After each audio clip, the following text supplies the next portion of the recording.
everybody, and welcome to episode number 96. I believe it is. I didn't edit and upload the last episode because I was at a convention. Yes, I do have an excuse. I thought I was just lazy, but no. I wasn't there. Anyways, we're here, we're there, we're everywhere, I wish. To play a bit of D&D. It's been a bit of a time since we last saw each other. It's been a week. No, sorry, it's been 2 weeks. And we left off at quite the somewhat cliffhanger. Some of you already forgot. That's okay. That's why the question of the day is gonna answer that question for you, or more to say, you have to answer the question yourself. Funny tree guy is there. Like always, I think this is going to be my go-to question every time the last session ends with a possible fight is danger levels of this thing you encountered. 1 to 10. 10 is definite TPK. Like, there's no way around it. Nothing you can do. It's a TPK. And 1 is like easy clap. It won't even damage you. And maybe like add a ability using it has. Good lord. I'm Greg and I'm playing Iric Spanner, the human artifighter. This... I think it's... Danger level's probably an 8, just because it's a brand new territory for us. We have no idea what's going on. Things just... Shit can go bad real quick.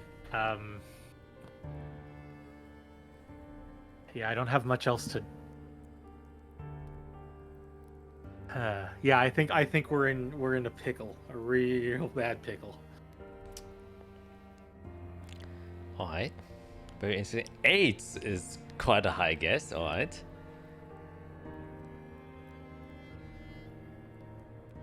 Okay, perfect. Yeah, hi, I'm Matt. I'm playing Via, the wizard. I don't know, it's kind of interesting. I think there's a lot of options here. The biggest factor is I cannot teleport us out, and this guy tracked us from a mile away with a scrying orb, which I would say raises it to... I'll go a little bit lower. I'll go 7. Yeah, I think it just depends on where its standing is with our druidic friend and her beliefs. Interesting. So you're still tipping the scale against your odds. Yes, just because I know us. Okay, all right, I see. Hi, I'm Skit, and I play Isara Leafina, the druid cleric. And I do tend to agree with the guys. I think we're in a solid, like, 6-7 territory. Yeah, solid. Like Greg said, brand new territory. We have no idea what we're getting into. Fiera knows her medicine, apparently. Yeah, so brand new territory. We don't know where this person stands at in the scale of things in this world. Are they Lichnius powerful? Are they Blood Legion powerful? Are they gods powerful? Or are they demon powerful, right? So it's like, yeah, what's gonna happen there? And I kind of agree. I think it's going to depend a lot on what Isarel can say to get them out of this pickle. Yeah. All right. Okay. Just quick intersection question. How big do you think it is? Because I haven't properly described how big it is. Just quick guess. Quick. Just 8 feet. 8 feet tall. Okay, I think it's 8 feet tall. Like, larger than us, but not like... Large. House tall. Yeah. Okay. Yeah, I'd say probably about the same, but probably like very thick. Like a dense being. Okay, dense being. I see. Okay. I think they're probably equal to like an elf. Ah. So maybe like tall and skinny. Okay, going the other way around. I see. All right. Felicia. Hi, I'm Felicia. I'm playing Jade Nightlock, your friendly padlock. I think that this is going to be... I'm gonna go a little bit higher with maybe an 8. Because we don't... Where we're at, based on what Jade knows of the area, everything's dangerous. There's no easy walk in the park for anything to do with this ravine. So that's why I think this is gonna be a little bit harder. I think the build will probably be very similar to like Minor Izarel's, very elfish. Or it could be a little bit burlier. Like more muscle that's showing, but still like the general size build. Interesting. It's definitely going to be a challenge. Okay. So really tipping this. Okay. Now just really another quick question. I'm asking too many questions, but now, like in hindsight, how would you have graded the Ember Guardian encounter, the Dragon Centaur? Like after you've already fought it, how would you grade that combat? How it went with the rolls you had? Ooh. Hold on, I have Probably to go a- back into my notes. Probably a B. Like it wasn't amazing. Okay, from 1 to 10, I mean, so we can have a reference. Oh, okay. Okay. It's like B. It's B. Oh, that was so long. I'm struggling to remember. I mean, so 1 to 10 in danger. I mean,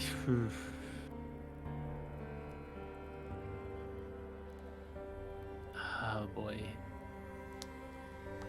If you were to ask me that before we walked into that fight, I'd probably say like that was a 9. Like that was just we were that could have just ended. I would have thought that a giant fight in the bottom of a ancient dungeon after everything we went through was probably pretty bad. Turned out to not be as bad, but still. Just based off the looks of that thing, I probably would have rated that like a 9 or a 10. Yeah, It's your drawings, Jack, that make it so dangerous. I would just spoil it right now. This next one's not gonna make it better. See, everyone. I was gonna say, I think the drink for me was like a 5, but Yeah. I felt like because of the spells I had, we were always okay.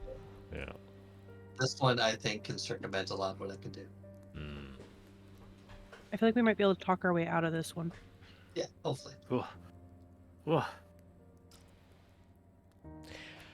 Okay. Well, everyone put in the answers. And only one way to find out. We'll see. And you'll see what it looks like soon enough. Yeah.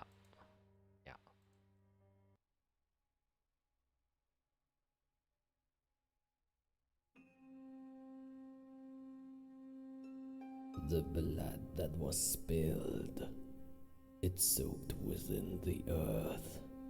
It dried and will be forgotten. Depraved maniacs who wished nothing more than to dream of what could be.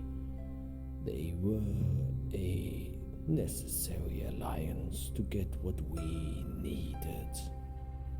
A little bit of time.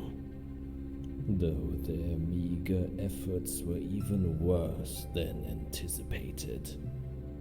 This is why we do not trust foreign powers, my liege. Faith wanes. It is highly unreliable. We do not worship. We study. We do not pray. We calculate. We do not hope, we act. With this device, the doors that it will open for us, the potential which it will unlock, it will be a turning point in our scientific history. The blueprints deciphered from the remnants of the forges of war. These are the only scriptures we need. No alliance, no faction nor nation is strong enough to stop the engines of destruction which we have built. All it took was a little more time.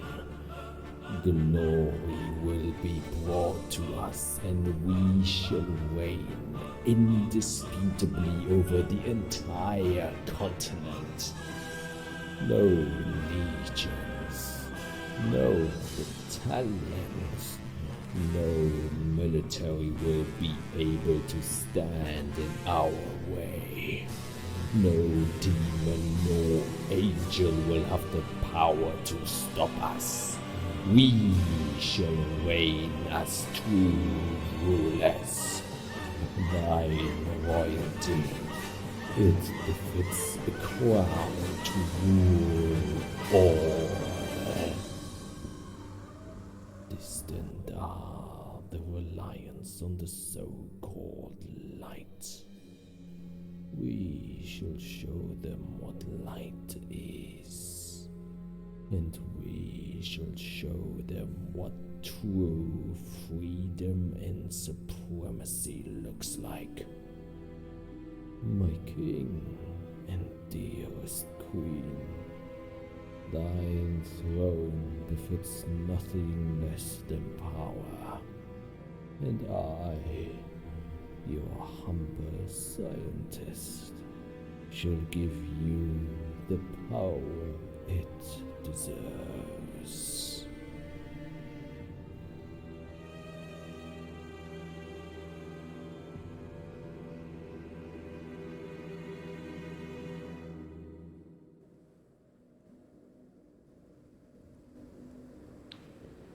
All right.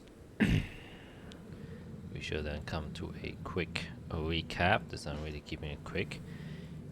After you guys spent a bit of time within Corvalli, preparing yourselves to go to the ravine, you finally did so with the help of Fiera's newly acquired skill, teleportation. And as you crossed through the spatial dimensions and stepped through the void after one minor mishap, but after that everything went smooth, you took as your first destination to your trip towards the ravine the big tree on the map, as per usual. The I even forgot the name myself, what it's called. The Death Tree Ward.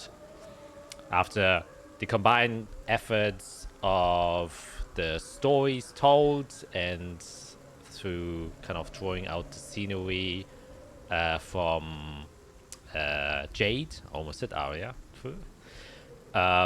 you managed to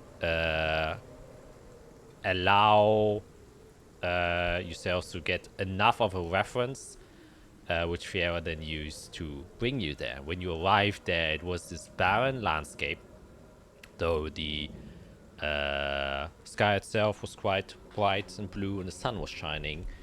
The landscape was littered with a lot of stones, and then with the fine steed of Jade, you traverse these landscapes, and obviously Isorel turning herself into a warhorse, you would encounter and would have to fight your way out of a couple of wraiths who seem to have spawned outside or through the grounds and seem to be somehow attached to these stones. Though with your abilities you managed to escape them, took a little rest, and then approach the large looming tree which sits ominously over the horizon. It is Probably the biggest tree you all have seen so far.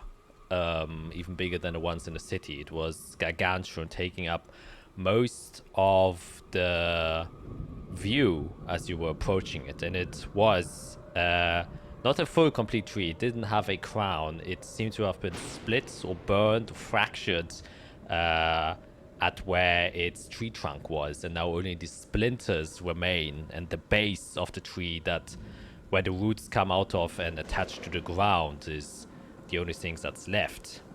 And as you kind of approached, within a mile away, you decided to kind of stop and just check out the region for any more potential dangers. And so I still decided to scry on the tree itself. Well, not scry, you use clairvoyance, I believe, to create an ocular sight that allows you to see in a mile's distance, and that you did. And while in your first attempts to scan around you didn't see much, your second attempts did bear some fruit as you look towards one of the large cracked rifts of splinters where the body of the tree is missing from. You saw a form kind of coalesce and or emerge out of the splinter, forming into a semi-humanoidish silhouette, though more evidently and more eye-catching was the one wing it sprouted from its side. And after, Israel, you became aware of this creature, you felt a tug at your shoulder. And as soon as you did so, you kind of got ejected out of your clairvoyance and look behind you and see the very creature you assume you saw through your clairvoyance.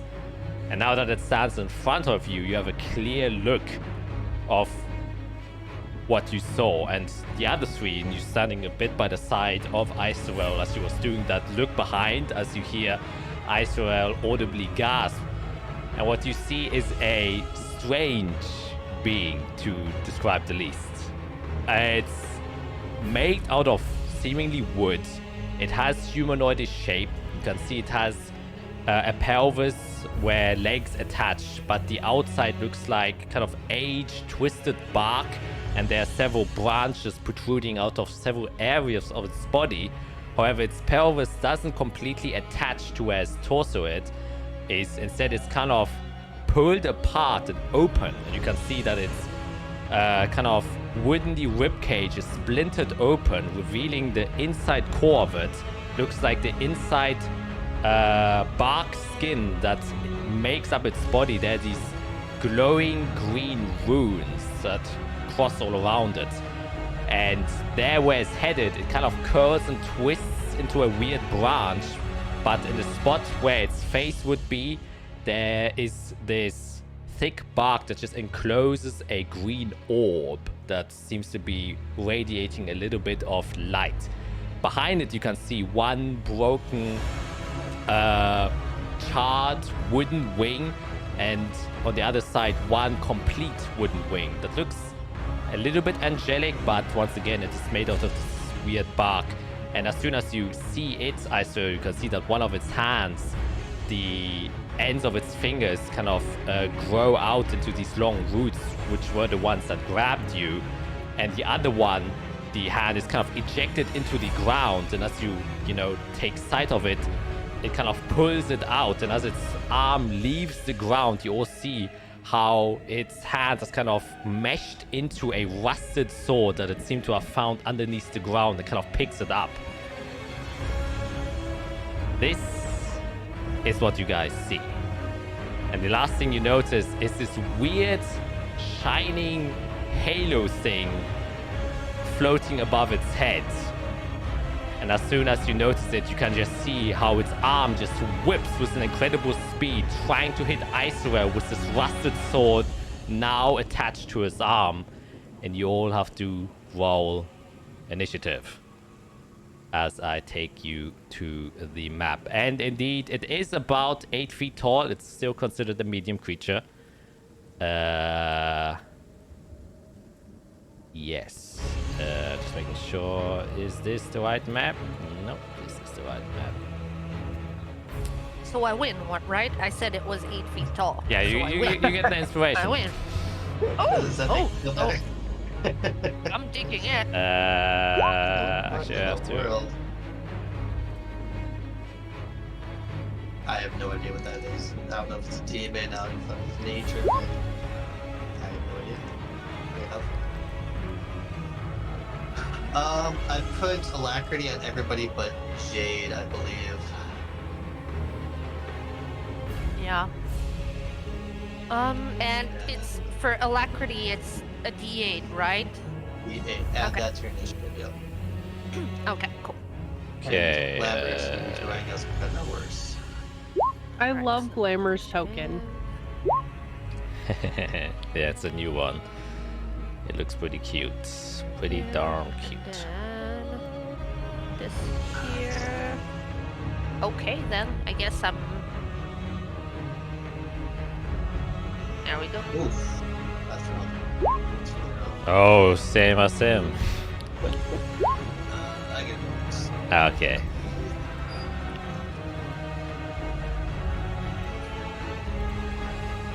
So I think that's everyone, Well. correct? Very classic on my part. Single digit. Yeah. Someone's got to keep the back of the line. I gotta keep the rear. I gotta stay behind. All right. So as the thing appears behind Icethrow, very obviously grabbed it and then trying to swing its now rusted blade towards it. You, however, Jade, are the first to react as you see this happening. What do you do? I'm gonna rush behind it. All right. And then I guess I'm gonna try to whack it with my axe. Because Alright. Izrael's there, I'm assuming it's flanked, so I'd get advantage. Unfortunately not, since he does not rely on ocular sight, and he has full view of you as well, even though you're standing behind it. Dang it! Interesting. Well, let's But- just all get around him, and that's gonna. That will definitely hit.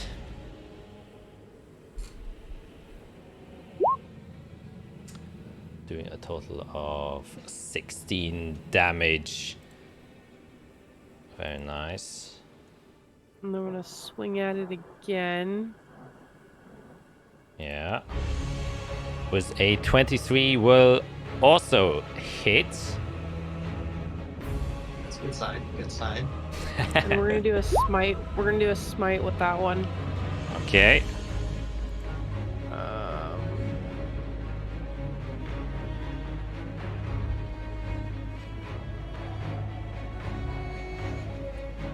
Alright.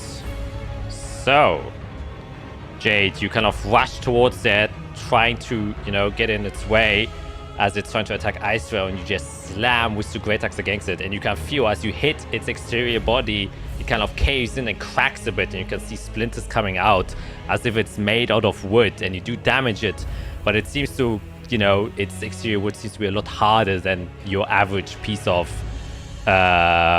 bark. But as your smite comes through and a loud thunder comes through and the radiant energy courses through your axe and into it, it just kind of disperses and doesn't affect it as it's immune to radiant damage. Here we go. Here we go. And then you said there's like rune-like things on it. Yes, on the inside of its chest cavity and on his pelvis. So I'd just say, Viera, figure out these rune things. That's your category. And then that's it for me. Okay, at the end of your turn, it's going to use one of its reactions, or I should say legendary reactions, and you can suddenly see how this glowing orbs emanates, and then this sigil, you can see the small ball above its halo kind of shoots towards Eirik. You have to make a charisma saving throw. Is this spellcraft? I will say it is. It technically isn't, but it kind of is. And I don't think you benefit from my aura, 'cause I think you're too far Yeah, away. it's too far away. I say yeah, it's technically a spell. Okay, I guess I'll try just a 3rd level counter spell because I Okay. don't know what's happening. Yeah, then make a straight intelligence check. Oh wait, no. How are the new rules? Who got a spell again?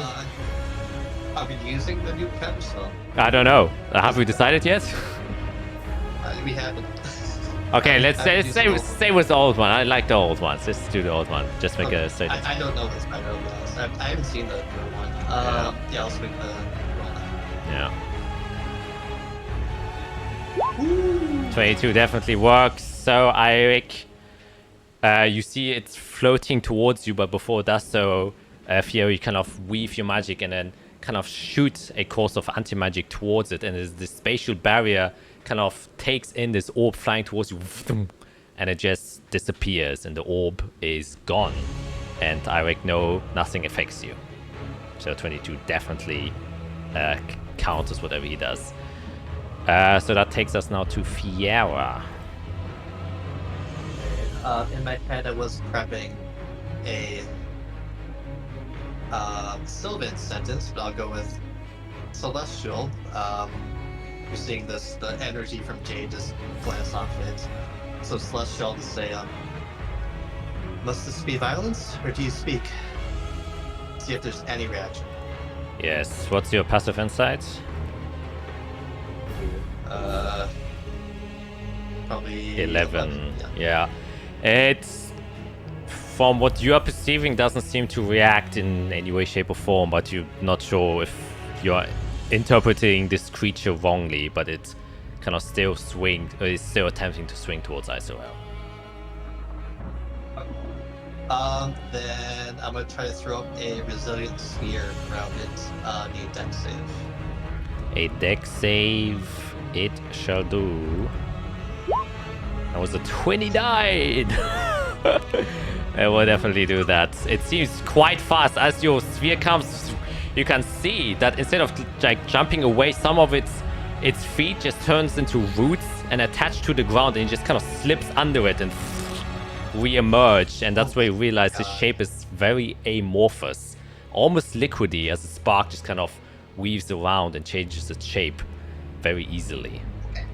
Okay. I'm backing up. Now this mentally say to Glamber, get close, help Isra.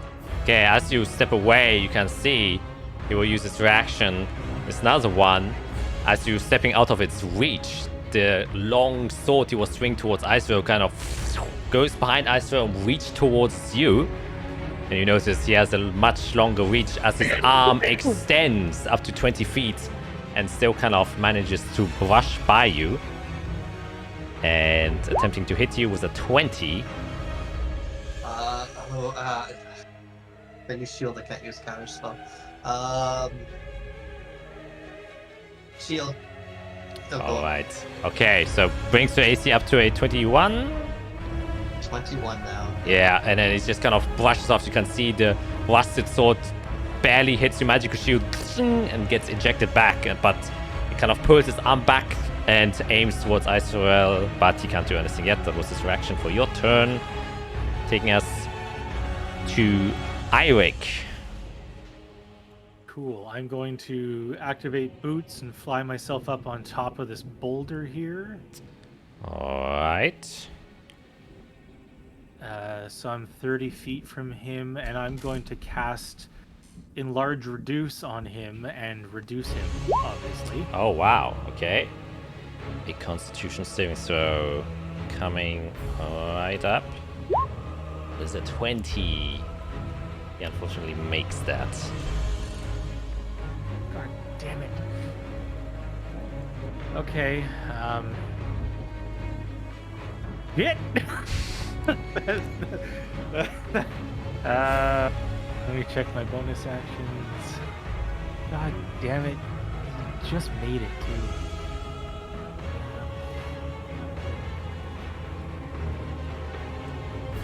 Yeah, I can't do that. Okay, alright, that's it. That was fun. Alright. So sorry about that. His con isn't even that great. I forgot to delay actions, but those will just come next turn. So on his turn, he will do as I have said. He's flinging his sword towards you, Israel, with a 21. I believe that hits.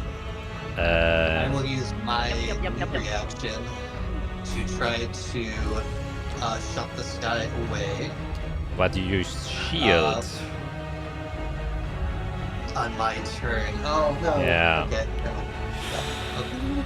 Damn. That's always difficult to debate. Dealing a total of 35 damage as the rusted shield sword hits you, gapes open a wound, and you can feel the rust just poisoning your inside body. And then with his free hand, you will just kind of rake his nails across you with his wooden nails. Was a 21. You will also hit, dealing a total of 21 damage. Jesus. And you can feel as part of his body touches your core, there's a bit of celestial energy, like a radiant burn that kind of singes parts of your outside body. And then it will use its bonus action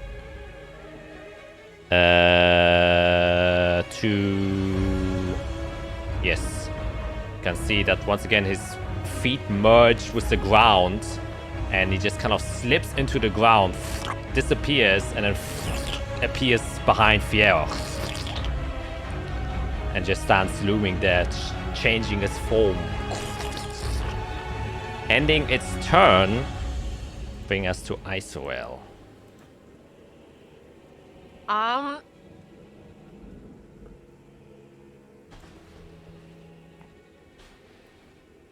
Sorry. I will first yell out to it and say, I serve in Indraconic. I will yell out, I serve Servilon.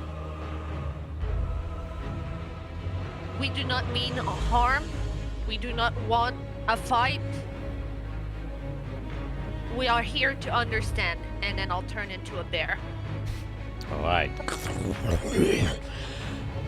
Yes, as you say that, with a passive inside of 18, you definitely get the sense it either can't hear you, either can't understand you, but it's absolutely not reacting in any way, shape, or form to the words you've just spoken. Yep.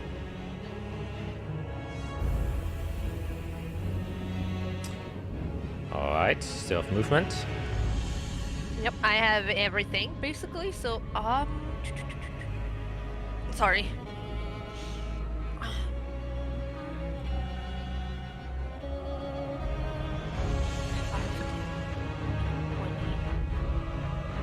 Five, 30, 30. Okay, good. I can get to it. All right.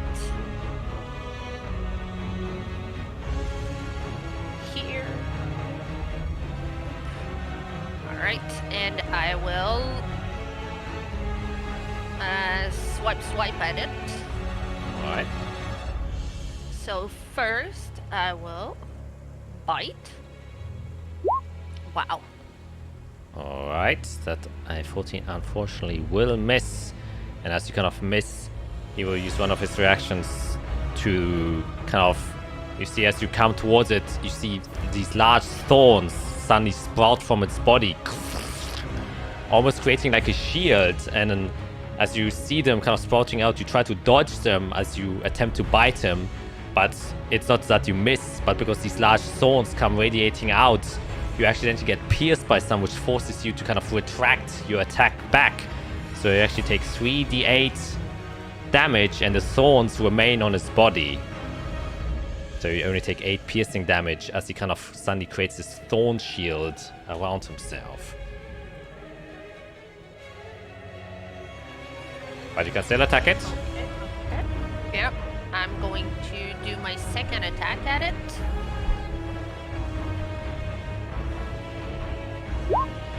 Oof. I'm I'm retiring my dice. I need to change my dice. They're gone. They're gone. Once again, you're trying to swipe in with your paw, but as you try to get closer, you can see it just retract some of its body and instead extending his thorns. Once again, you accidentally claw into them and it pierces through your body, and you take another 11 piercing damage as the thorns seem to be protecting him now and damaging you as you attempt to attack it.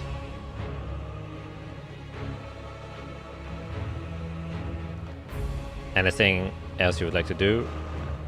Action, bonus action, movement. I'm done.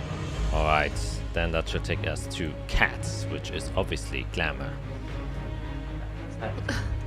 Yeah, whether he wants to or not, I'm gonna have him run up to this creature and then help whoever attacks him next. That's near him, either Izrael or Jake gets up there. He'll just try to, jump up and like scratch the thing's eyes to like get the help action. Alright. And that. Good luck. Then at the Dancing cat. end of Glamour's turn, actually I forgot to mention that, but at the start of its round, this orb reappeared over his head. And it will now... will you try that again? Actually, he will this time aim at you, Fiera, since you're standing right in front of it. And then do its thing, so you have to make a charisma saving throw now. Does anybody have a reaction to give me a better save than +1? No, you're too far away for me to do anything.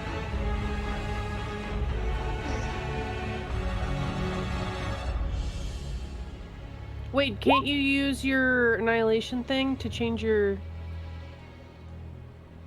No, that's Change your only save? that's only for annihilation saves. This is... Other ones, yeah. Oh. Alright, so you all see this orb appear over Fiera, and then there's a sudden flash of light. The orb disappears, Fiera disappears, and instead of a place, you suddenly see a big stone. And I think Isorel is the only one who can read Sylvan, if I'm correct. Yeah. Yep. And you yep, can yep, see yep. inscribed in the stone very largely, it says Fiera Kron. Fiera, what happens to you? You suddenly feel yourself shunted somewhere else and get immediately pressured and pressed as you're being buried alive. And you're now 15 feet under the ground, and you take, as you're being buried, a lot of damage. That is 35 bludgeoning damage, as the pressure of being buried underground is too much for your body to handle. So now you're considered blinded, restrained, and deafened because you're 15 feet under the ground.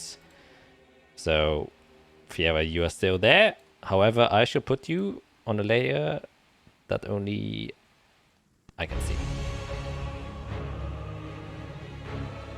That now takes us to Jade, as you now see the stone, which I actually would draw so we don't forget. This is where Fiera was and where the stone now is. And for all intents and purposes, it looks like a tombstone.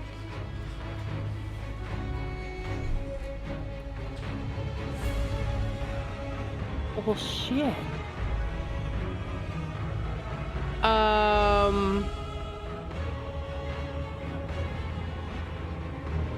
Was not expecting that.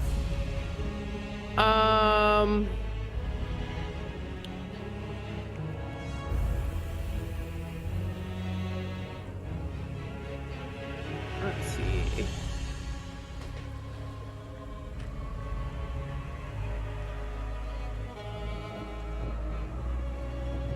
All right, so I'm gonna use my bonus action to do my Shatter Kai Misty Step thing. Yeah. Blessing of the Raven Queen, that's what it is. And then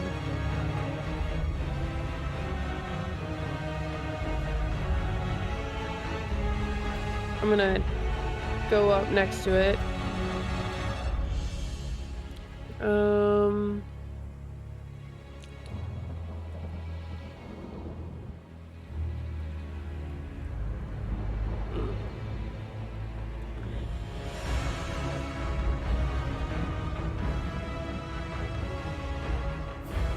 then I guess we're gonna try to whack at it. Okay, you have advantage because Glamour is giving you the help action.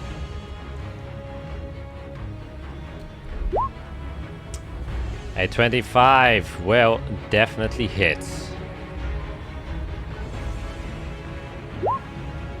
13 damage, and as you slash into it, wait, actually, yes, you can see it still has its thorns there, but you just kind of slash through them with your great axe, and as you kind of hit the body, you can see all of those thorns just kind of break and fall apart, no longer shielding it anymore. Do I get advantage for my second attack as well? Yes, it's for an attack action, which counts in both attacks, yes. To another 25 will definitely hit. Thank you, Glamour, because the other roll was a 2. Nice. For another 13 damage that it takes.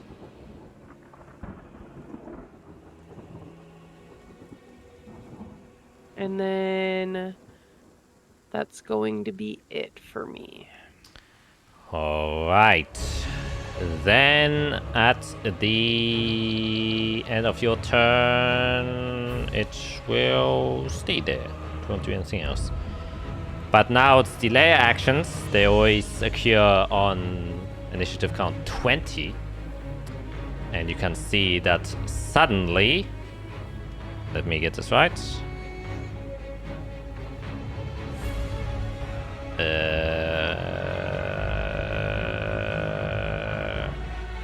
Yeah, above himself he will do it. So you can all suddenly just hear a and as you look up into the air, Jade and Bear Eyes, so you just see suddenly it's raining thorns, almost like tiny spears just falling from the sky. And you both have to make a dexterity saving throw as they start just raining on top of you. And on itself, it will also make a dex saving throw. And then, Skate, you would have the +5 to your save. Yep. Glamour too. Yep. Good, because Dex Wow. is terrible. It got a natural 20, so it takes 0 damage from those thing. Wow. My Dex is terrible. Oh, so he only got 7. Well, he gets plus, 17. Plus Okay. 5, so 15 for me. Is that the dex of the bear? Yeah, it's Dex of the bear. Oh, damn. It's got I thought plus it's- 0. That just says dexterity +0. It doesn't say dex save, Yeah. though. Yeah, because the bear doesn't have a bonus Oh. to its save. Yeah, it doesn't have a bonus. Yeah. So those who failed, which are Glamour and the Cave Bear, Jade, you succeed. You take 22 piercing damage as all of these thorns hail down from the sky and start piercing every part of your body, and you're unable to dodge. But that's the end of the initiative. Legendary action, Fiel. Do I take half damage? Yes, you take half damage. So So that's 11. 11. Wait, and you have resistance because you stepped, right? You did your Oh, I do. So only 5. You only take 5 damage there. Yes, so Fiera, you're restrained, blinded, and deafened. Right, no, not deafened. I'm sorry. You can't still hear, obviously. You're just buried. Yeah, did I hear thuds above me as I'm getting crushed by the earth? I think... what's your passive perception? 11. Yeah, no, unfortunately not. Okay, so I don't know how deep I am is Yeah. the thing. Actually, Do I feel like your passive investigation is pretty high. So, I'd say, taking that into account, you definitely feel the vibrations. There's a big bear above you kind of stomping around, and you can feel the shifts of pressure since it's literally squeezing you. And each thud is kind of more painful than the other. So because you're passive investigation, so I do think you can estimate that you can't be further than 15 feet under the ground. Okay, and do I know which direction is up then if I hear these thuds up the Yes, air? definitely. Okay, that's all I need to know then. Question is what direction to go. Glamour's gone, which sucks. That was my plan A, oddly enough, but... Okay, I will dimension door. Which way do I want to go? I can't see the battlefield, so I don't remember where rocks are. Remember, he has a 20-foot reach. I will dimension door over here. Affecting A squared, B squared, hold like 60 feet. At like a diagonal. All right. And point again. Do your ping again where you want to go. Like over here. Okay. Then as you do that, you kind of warp yourself out of there. And you appear there. I would say make a dex save. Since there are I think that would be off the ground. These- There would be a tree. trees there, just to see if anything large happens. Not a super high DC. Oh, Oof, but that's still. I'm a wizard. Yeah, you take 4 piercing damage as you kind of accidentally jump yourself inside of these sharp edges of the branches there, but not much else. That's unfair. She gets 4 damage and I get fucking 22 in one round. I got tombstone. Yeah, I know. I'm joking. So am I on the ground or in the branches? No, you're on the ground. Your calculation's correct, yeah. Okay, I'll pick myself up with whatever movements I have left to just try to understand what's happening. And put eyes on down. That's the Iric. Yeah, So I will make my way. let's put Isarel in a corner. I just put her down, just so we aren't confused. I'll go right there then with my 15 feet, and then I'll get. Okay. Then as Fiera appears, Jade, and so you can see that the tombstone of Fiera kind of just crashes down and brittles into dust as Fiera is no longer inside of the ground. Ending your turn,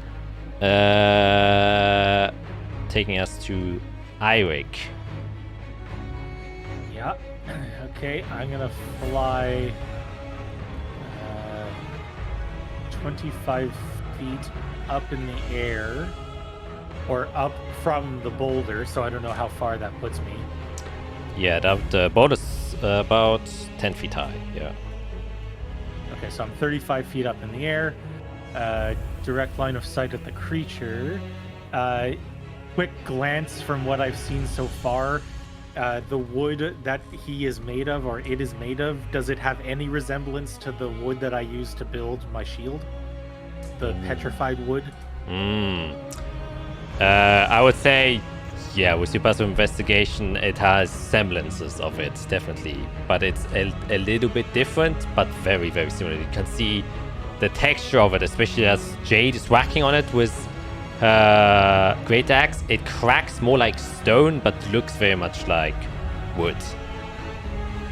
Okay. I'm gonna go to trusty firebolt and see what fire can do to this thing. A 16, unfortunately, you will just barely miss it. Oh, not barely, actually. Well, Inspiration. okay, let's go. I need something to work. Something needs to work. That works. Yes, holy Oh. shit. A I 31. needed you to test.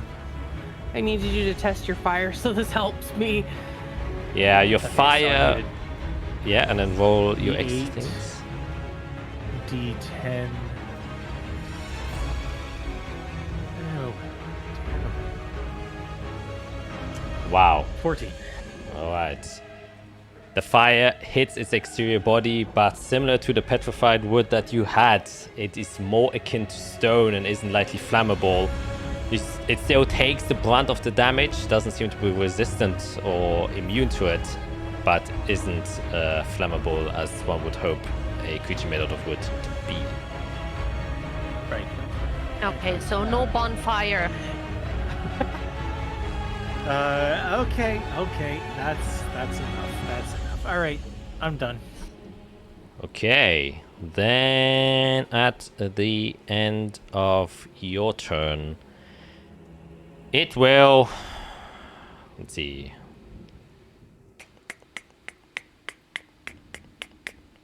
Yeah, it will step back into the ground. It teleports. This counts as a teleport and it appears up there. Now it's its turn. And it will, you can see now as it's channeling more energy, the glow of its halo kind of emanates up and then falls in front of its face. And you can see that its orb inside of its head, you can see the sides of the bar kind of crack open and this sparkling greenish energy kind of starts to light up. And No. how far up are you, Eric, again? 35. 35. And this is a, let me see, this is a 90-foot cone, so I do think it will hit you at that distance. Actually, it will, Yep. yeah. Yep, we're all getting hit. Yeah, you're I'm getting kind of rock right now. Yeah, I would say you have basically half cover, so you get a +5 enough advantage on your dexterity saving throw. Because what it does is you can see it kind of, and then just this beam starts to, and then just cuts through the entire area with a strong radiant energy, and you have to make a dexterity saving throw as it's kind of carving through the area with this dense beam made out of pure celestial energy. Israel, you get the +5 from me. Shut it down. You get 0 damage from a natural 20. Don't forget that. Shut it down. Natural Oh. 25. Mhm. Hey, it's not my turn yet, so I still have resistance to all damage. That's true. But you already have resistance to radiant damage, I believe. No, not radiant. Oh, okay. So those... What are the numbers? Eirik is a fail, Cave Bear definite success, Jade is failure, and Fiera... You have a +8 to your dex save? With the +5. But you're not with... Oh, yeah. Sorry, I forgot. Yeah, so you also make it. So you only take half of this damage, while Jade and Eirik, you're the only ones to take full. Which is 52 radiant damage as it casts through. And you are now light fractured. So any resistances you would have are gone and you are blinded. As the radiant energy sparks out and these celestial symbols you saw on the inside of the body start appearing all over your body and start to glow and just kind of sparkle around you, preventing you to see anything and seem to be affecting your resistances. That is the end of its turn. It won't do much more, which will take us now to Icewell, who brilliantly dodged. You timed it and you just kind of ducked under and jumped over it, and all of this radiant energy just kind of passed by you, and you took no damage from that. Holy F. guys.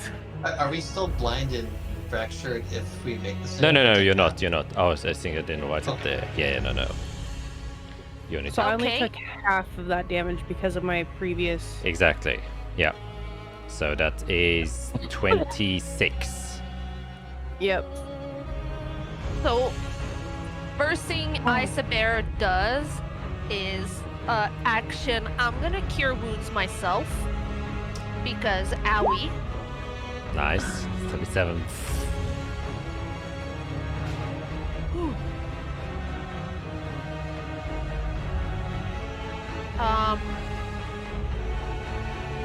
And then I'll take some time. Can I? Oh no, it's an action as well, right? Shoot. Because I would like to take some time to like trying to make sense of the runes on the body of the thing and see if I can decipher some of it and like if it looks like something I've seen. Because it has appeared in Sylvan on the tombstone, so now I'm like, okay, maybe I can actually like figure out what this thing is or what the runes mean. But I do believe that would be an action. I'll allow it as a bonus action. That's You'll fine. allow it? Okay. Yeah. Make Alright. an Arcana check. Arcana. Oh.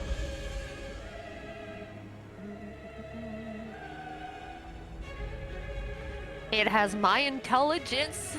Yep. Very smart bear. Wow, 23. Yeah, you can see now weirdly as you're kind of focusing on it and just being, traveling with Fiera has taught you a lot about different magical symbols.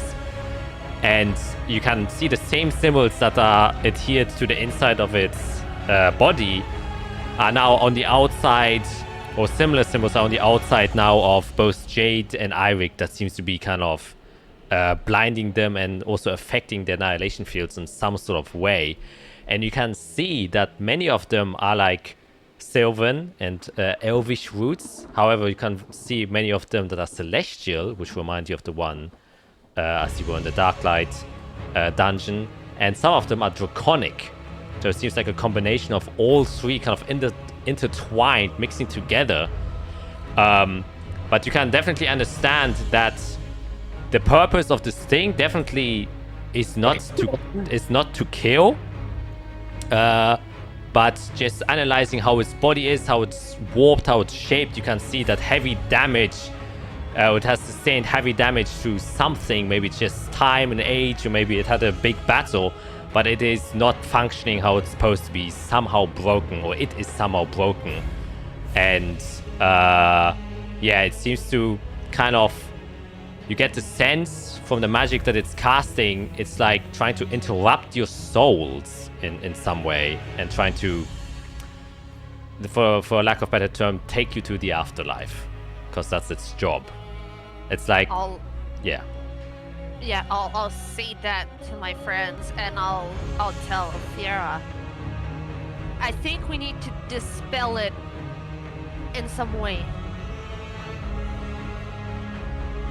If I turn back to myself, I can do it.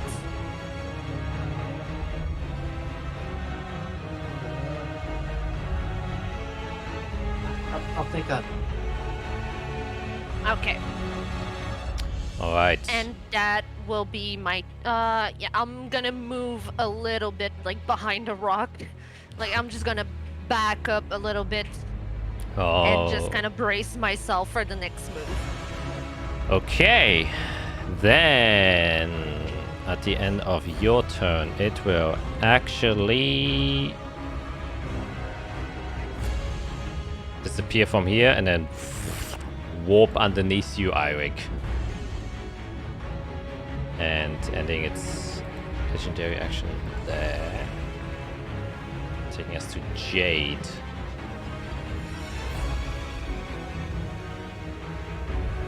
You muted?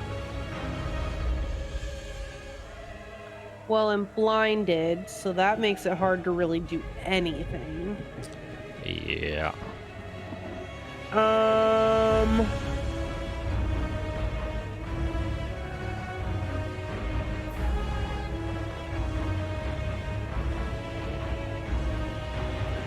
Oh, and you take 2d10 radiant damage because it's the start of your turn. So you take 13 radiant damage as these radiant sigils around you are still perpetually taking away and burning you as your soul is being siphoned.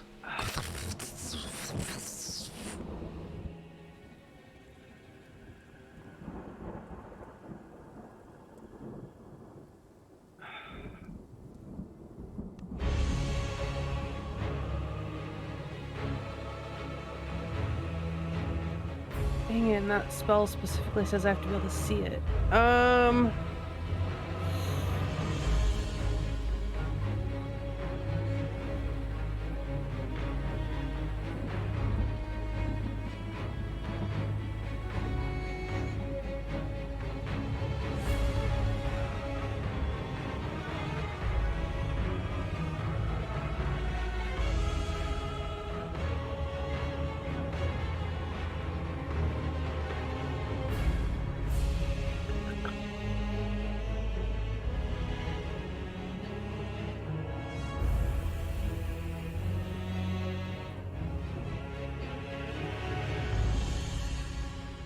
I'm gonna use my action since I can't see anything to enter my shadow shield form.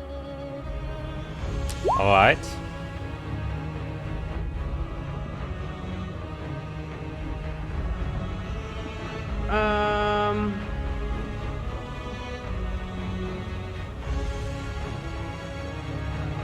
And then that'll be it. Then you can make a Constitution saving throw since the end of your turn to try and end the effects on yourself. And a 30 would definitely make it, so as you enter the Shadow Shield form, you can feel the comfort of your ancestors. Though you are blind, they're still with you, and with that you kind of strengthen your resolve, and you kind of let out your annihilation field a little bit stronger, and then the shadows just kind of cast away the celestial light that surrounded you. And as you open your eyes, you can see again, though the creature is now a bit further away. Alright, so that ends your turn, which would now take us back to the layer actions, and it shall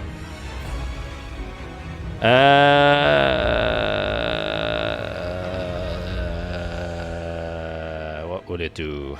What would it do? Yep, I will roll a d4, which will determine. That's a 1. And you can just see, suddenly you hear like a bit of movement from one of the pieces of shrub that is behind you, Fiera. As the roots and vines start to somehow turn alive, and coming out of there, the tree seems to have just awakened and is now walking towards you. That's just awakened, so it doesn't get its turn, but it moves on the layer action turn, ending that turn there, which will take us to Fiera.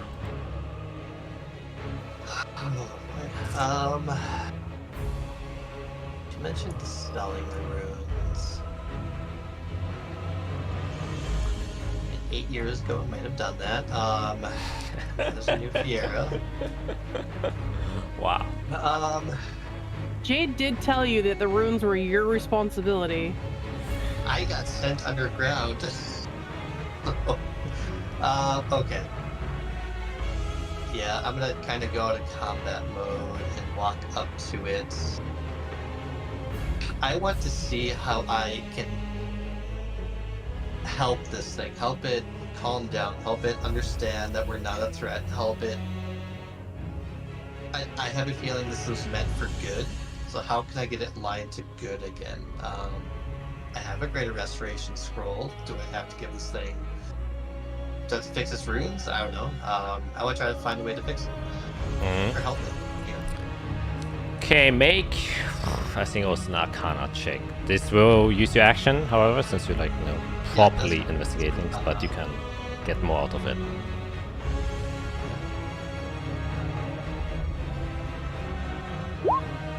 $29.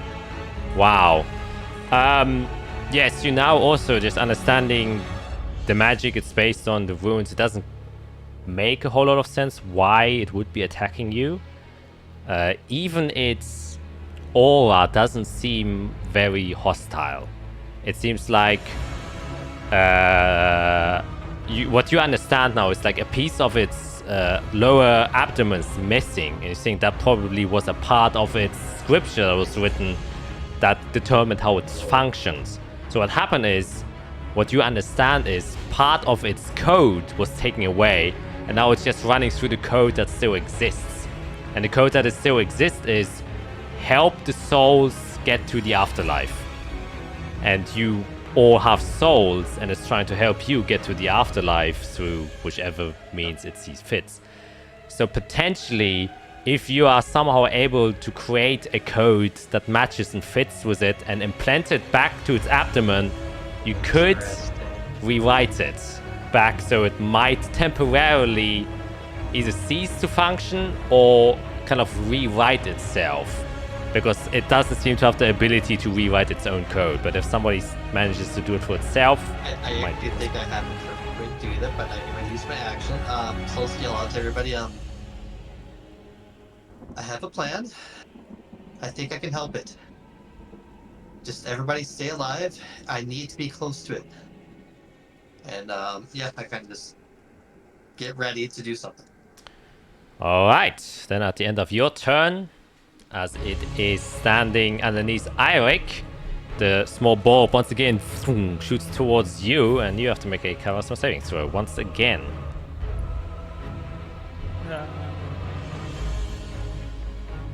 Oh, you bitch. It was on a 17. All right. So, similar. Now, Fiera, you're seeing it from the other side. A flash of light comes as the bulb goes over your head, Eirik. You disappear. All you feel is the weight of being crushed by your surrounding, the earth all around you, as you take This isn't gonna be good, guys. damage, and you are buried 15 feet underground and are restrained and blinded. And that takes us now to your turn, as you usually take the damage at the start of your turn. What do you do as you're now buried 15 feet underground? Once again, a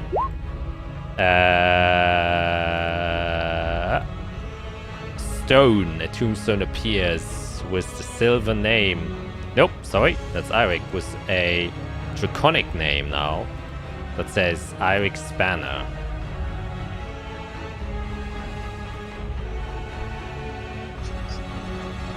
Holy hell.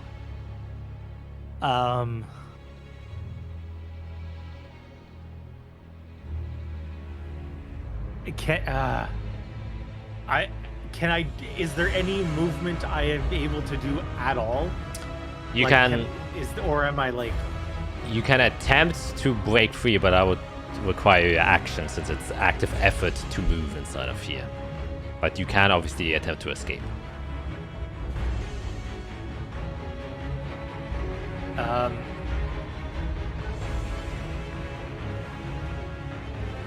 jeez. What else? There's nothing. Hang on.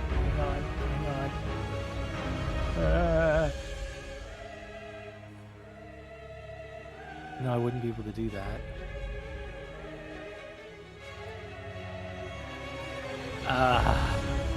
Fuck. Yeah, I'll use my action to try to do something, just squirming and try to do whatever. All right, make a strength saving throw to try and dig yourself out of here.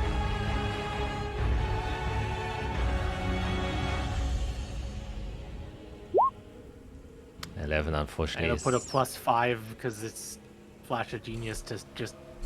Even your Flash of just in Genius case. can unfortunately outdo raw strength, which is currently required to dig you out of this hole. With a 16, you still find your arms unable to move, and your breathing becomes a lot heavier as you're now starting to breathe in dust and dirt.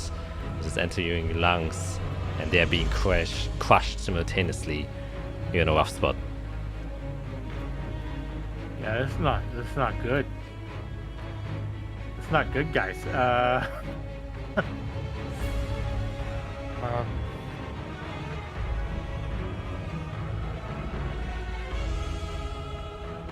Yeah, no. Can't do anything. Just for the sake of it, I'll use a bonus action second wind to regain some hit points. Alright, okay. Yeah! Wow. What?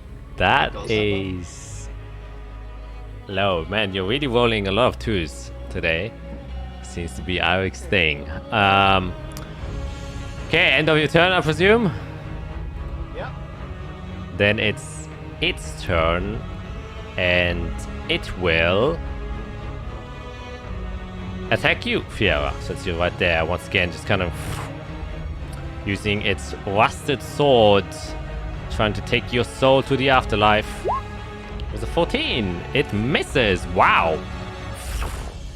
Just wails and goes far off as you manage to dodge, but its second attack with its nails with a 20 will hit. Shield. Shield. And I'll activate the necklace too. Oh, nice.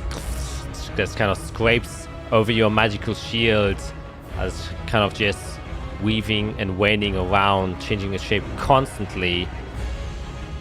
Ending its turn there, which will take us to Iserel, or Biserel, or Berserel. Seeing the tombstone, I'm able to see out loud a ton.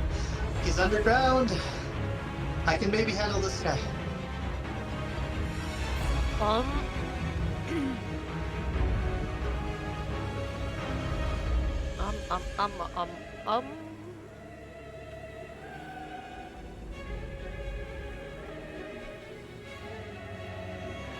What can I do? What can I do?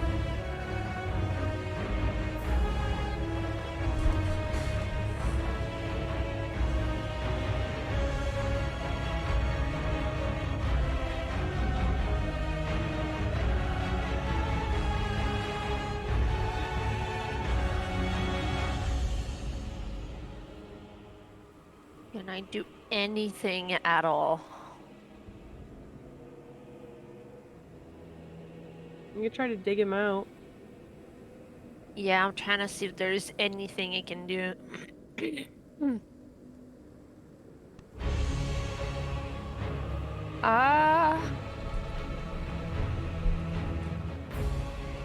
Fiera, did you figure out what we need to do for this thing? Working on it. Because I can greater restoration it if you want to. And you wouldn't have to use the scroll. Like, once you figured it out, if you think that's what we need, instead of using the scroll, I can do it. I have it prepared, is what I'm saying. In the meantime, I do need to help Eirik.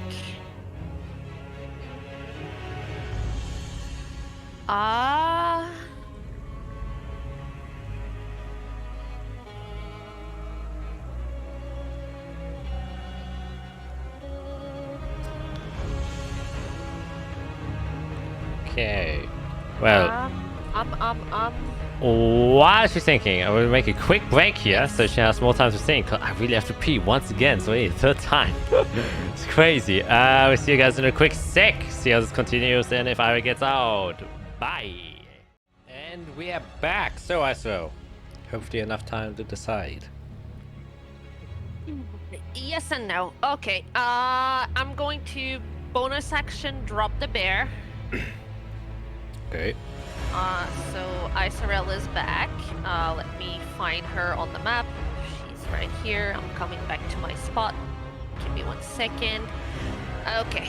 Alright, so that's what I'm going to do here. And then...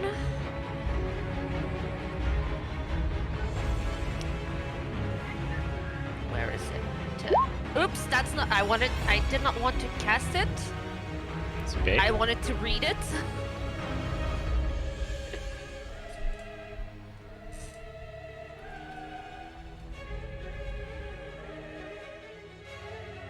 Sorry about that. It's.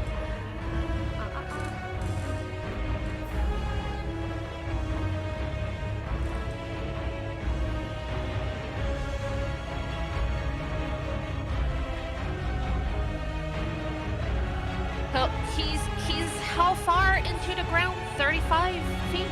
No, Jesus. 15. 15, okay. Okay. Okay. So I'm going to walk here.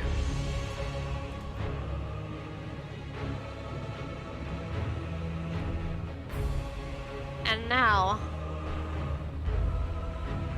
it says within range, so I don't have to see them. I Right? will cast Bless. And I will bless Eirik, Sierra, and Jade. Because I can bless up to 3 creatures within range, so within 30 feet. Mm-hmm. So whenever they make an attack roll or a saving throw, they get an added d4 to the attack roll or save. Yeah. So that's my action. And then I'll walk back. And that's my turn. Alright, so Eirik, Jade, and yourself? No, Fiera. Okay, so So you're... everybody except me. Yep. So I am blessing my friends, and then I just return under the bush thing to try and protect myself. Okay. And that's my turn. Then That is the best I can do for now. Yep. Then at the end of your turn, that will take us to Jade. So since I don't want to move because I want to keep my defensive stance, I'm going to Eldritch Blast this thing. Alright. Do I get to add my D4 to this? Not that I need it for that. But, Damn! Wow. Jade strikes again. So the way it works, it's full damage, and then we take the dice. So we rolled an 8 there, so we just add 10, so that's 23. I also get so then my normal damage is 1d10 plus 5. Yes. So, and then you said I roll another d10? No, we take full damage because you rolled the 8 on this one, and then we just add plus 10, which would be a full damage dice, which will take us to a 23. Okay. So he takes 23 damage as this bolt of eldritch energy strikes towards it and just blasts off pieces of its wood, but he seems to be very, very sturdy. And a 14 as the other one comes around. You can add a d4?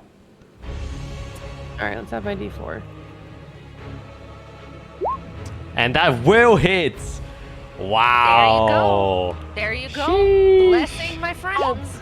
So barely, well, but still 6 points of damage as the one it kind of just slightly dodges and it just kind of grazes parts of him and only the outside branches get hit. And a 31, of course, will hit. Wow! A barrage of eldritch blasts gets shot its way, pummeling in, and you can see bits of its bark now slowly showing some damage, but it is still standing quite sturdy on its feet. I need to bless my friends more often. Bless is a good spell. +2 is crazy. Yeah. Yeah. All I right. have bless as well, and I just never use it. Well, you, Well, it's kind of like my guidance. I keep forgetting I have it. those level 1 spells, huh? It's all of the cleric spells that I keep forgetting. And then, as a bonus action,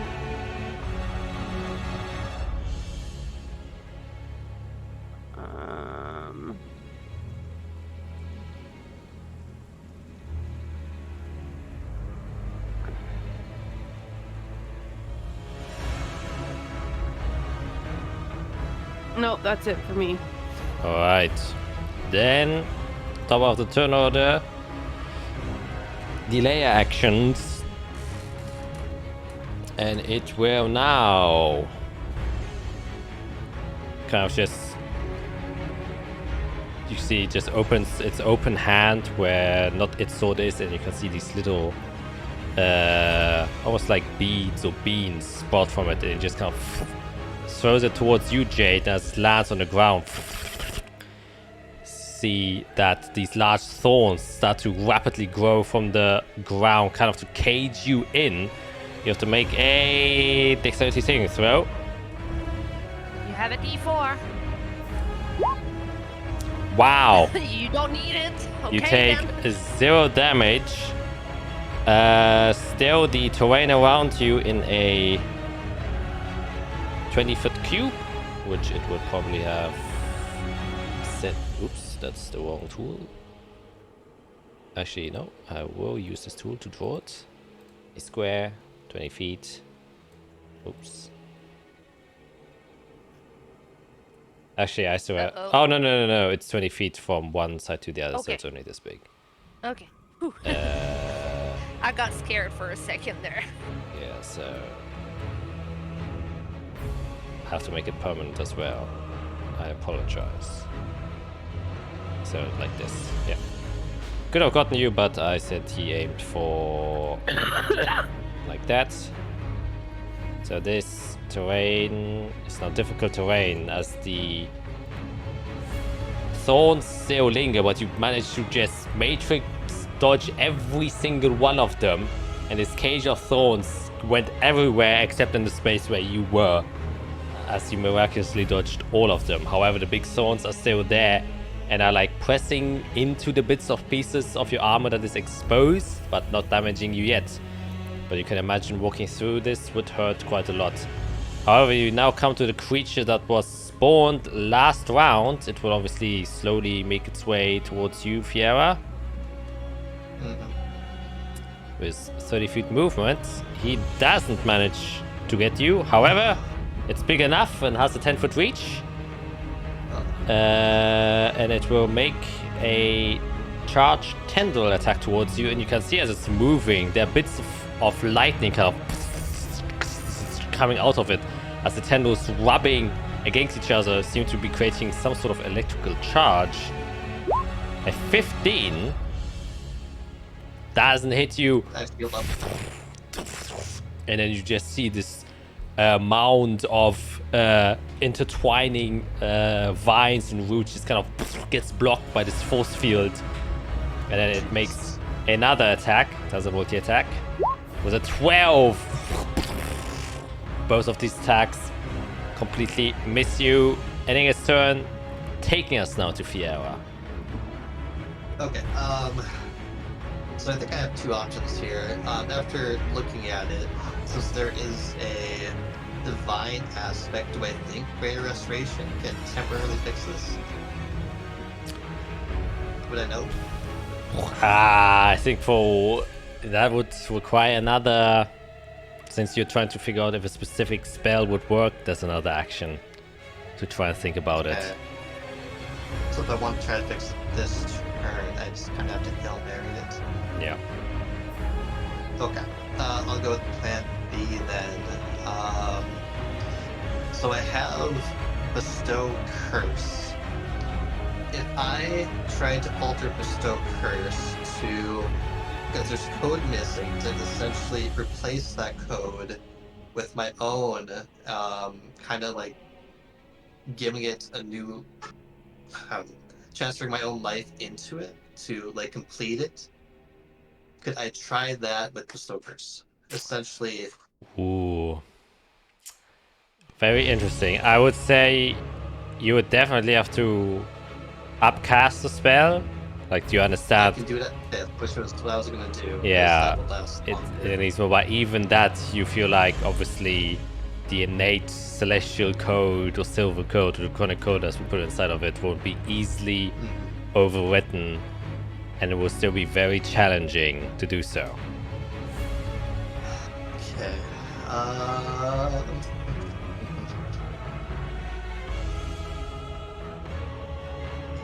Here, I got back.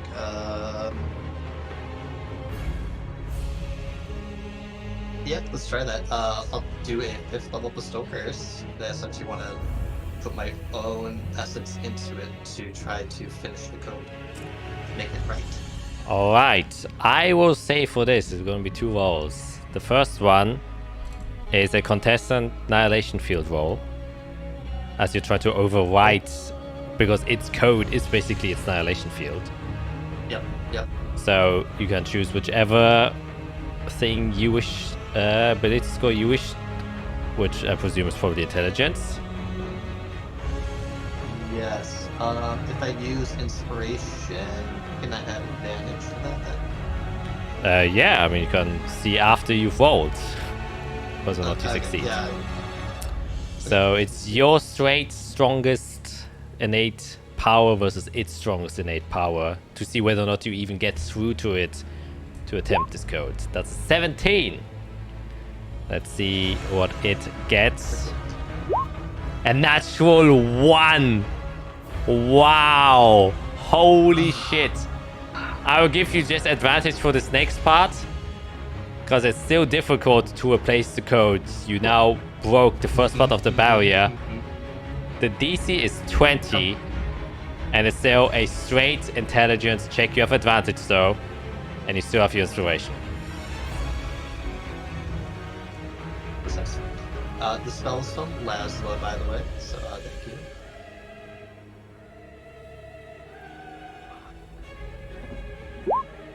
$22. Oh my god. Holy shit. Nice. That's Go wizard. do it.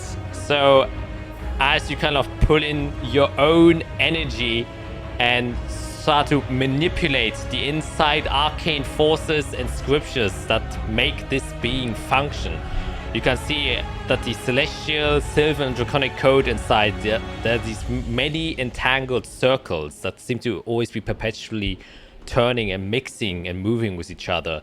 They kind of shift in coloration. They usually have this strong, warm green coloration to it, but as you kind of, intertwine and intermix, you kind of somewhat create this plate of arcane weave that creates this woven web of temporary magical wood that kind of finishes its torso, connecting the lower part of the code with the upper part of the code. And then you can see how your code is being transposed here. However, you now have to tell me what you write. And that will depend on how it's going to act. So what are you writing there? And I would say it is basically, it is now like immobile for 1 turn before you think it will break free out of it. So you all have now 1 free turn to see what you want to do. Obviously, Eirik is next. So we will start this free turn with Eirik taking damage because he gets it at the start of its turn, which is another 60-10. 26 damage. Eirik is down. So you all suddenly see as Eirik starts to suffocate and being pressed underneath ground. Underneath his name, slowly becoming visible, is the date of today. Wait, I'll use my reaction to use the Medallion of Fate if I can. So you have to see Because them? it doesn't say sight. Okay, if it doesn't say it, Must you be can no. use it. Within 30 feet, so I'll use the Courage Beyond Death and roll a hit dice. They can. You can make them roll a hit dice. I think that's how I I phrase think it. it's your. It says expend one of your own Oh, hit die. okay, yeah, then fair Yeah. enough, yeah. Then I misremembered that. My hit dice are okay. Ooh, I rolled 6. 11. Wow, so Eirik, as you're being pressured to death, you can feel your life escape, but you then hear Fiera kind of just shouting at you from the memories you have. As Fiera, you can feel the bond with Eirik dissipating, and a breath of life gets forcefully pushed inside of you as you kind of reawaken in this buried grave, and you don't die and drop unconscious. So I'm now at what? 11? Yeah, 11 HP. Just 11? Okay. Yeah. So now you basically have one free round, and you can tell me what you want to do. And I say, for the purposes of this thing disappears as the magic sustaining it. I Yeah, I gotta think I about have- my wording. okay. I have a climber's kit. Climber's kit has like this thing where you can like hack into to put a button or something. Yeah. So I'm gonna go straight where the grave is, and I'm just gonna start hacking at the ground and just shoveling and trying to get to. I know it's 15 feet. I know it's very like it's not gonna take 6 seconds to get there, but I'm just gonna start digging. Okay, I would say that can definitely give Eirik advantage if he still wants to escape. So that's what I'm going to do. That's my turn. That's my Okay. free turn. I'm digging. I'm using that Python thing and just digging, trying to get Eirik out. That's all I'm doing. All right. I guess, Eirik, what are you doing?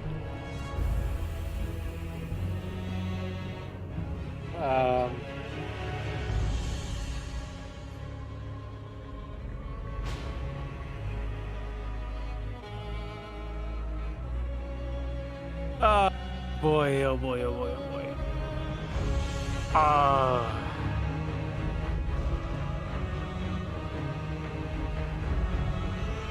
I think what I'm going to try to do is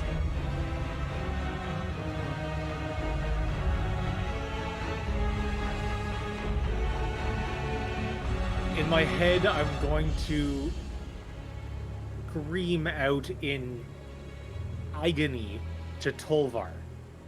And I'm going to yell, if I do not make it out of here, you protect my friends.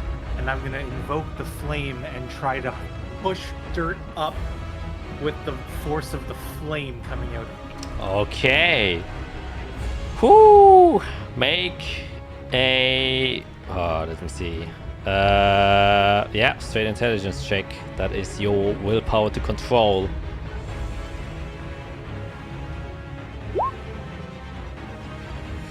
Bless? Oh, no, that's not a save. Oh, you Yeah, have to it is a reroll. save. Huh? Reroll, you have to reroll. reroll. It's not... you have intelligence, not It's save. a check. Intelligence not a check, save. not a save. Oh, I thought you said safe. No, sorry, I think I might have said that, but I meant normal intelligence check. It's an I have 18. +5. Wow, 23. You can hear inside of you a bit. He was recently dormant, but you hear the voice again.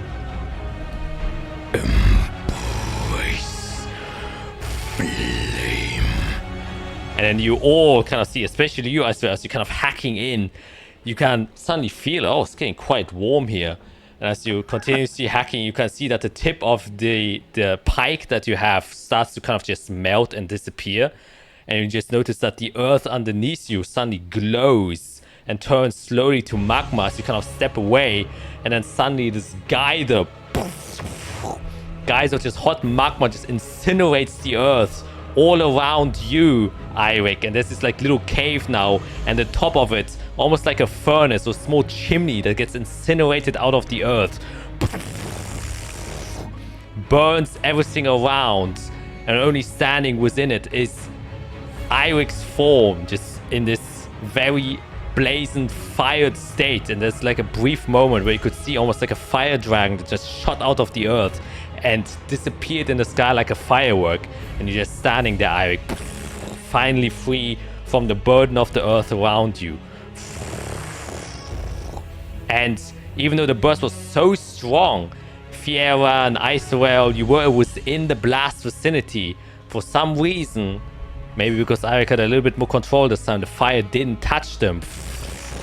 As some force with enough willpower decided that they don't get touched. Oh, That boy. was So now amazing. I'm in this cave underneath. Yeah, you're in this cave. And it's just burning. And you're burning. The hole above me, is it big enough for me to fly out? Definitely big enough for you to fly out. Sweet. So this boots activates straight up in the air out this hole. This flaming Irik just emerges from the depths. Yeah, it comes off burning. You feel the heat of wave, but it's similar when you were in the vicinity of the molten heart. That though you understand it's fire, it burns, it's its nature, it too has a will of its own, and the will right now is being controlled by Irik, which is why you aren't being burnt. And you're just kind of floating above them, Irik, with your flaming eyes engulfed in the flames of Tolva, as well as your hands and the scales now protruding more than usual. And everyone else who looks at Irik can see that his canines have gotten a little bit sharper as well. Whoa. Okay, Oh gosh. so that was... Can I see the battle map now? Oh yeah, sorry, I apologize. So that's your turn. I said probably everything you can do. Yeah, I'm gonna say that took my bonus action and everything to try to. Yeah. Put it all together and release it all at once. So, anything you would like to do, Jade? Is firing at this thing frowned against right now? Yes. Give me a moment.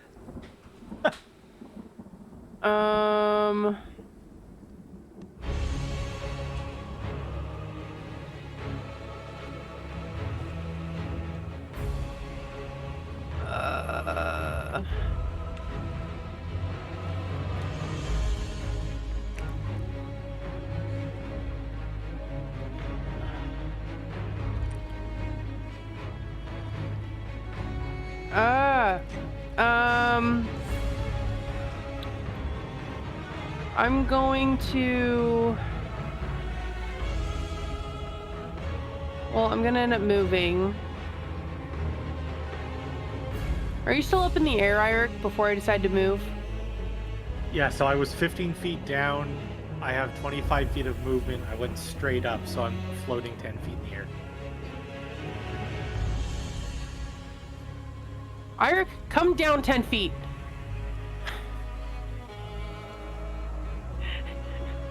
But he's technically still within range since he's like 10 feet away.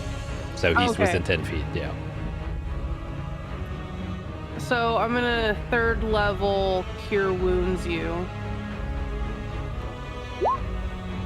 Oh, nice. 42, let's go.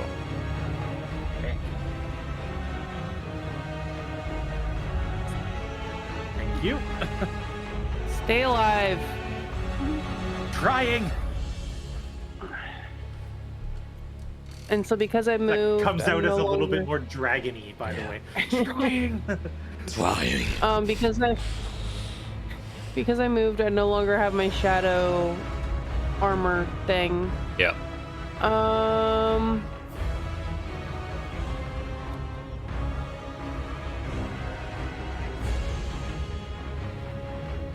And then I guess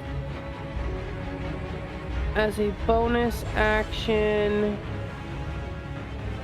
I will Where did it go? I just saw it. I'll make this thing the object of my Hexblade's curse. Alright, very well. Okay, I think I should have said this before, but you're limited with one sentence, Matt. Oh, Jesus. Oh, sorry. You told me. But I'll give you more time because I forgot to mention that. Okay, I'm at like 3, so I can summarize. Obviously, limited amount of time, and though obviously you can now inscribe into it, it definitely didn't become an open diary.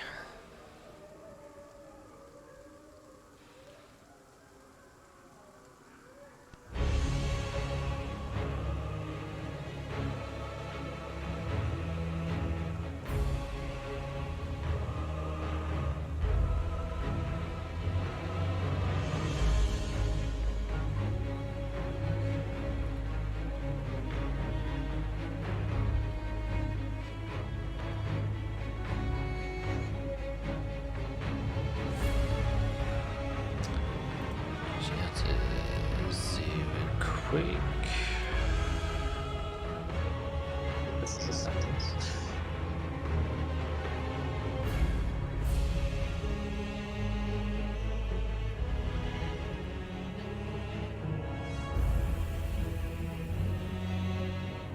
Love when the book learning wizard goes, I think this is a sentence.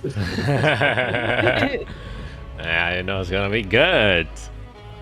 Okay, I tried to make this thematical for a curse that Laszlo might have done.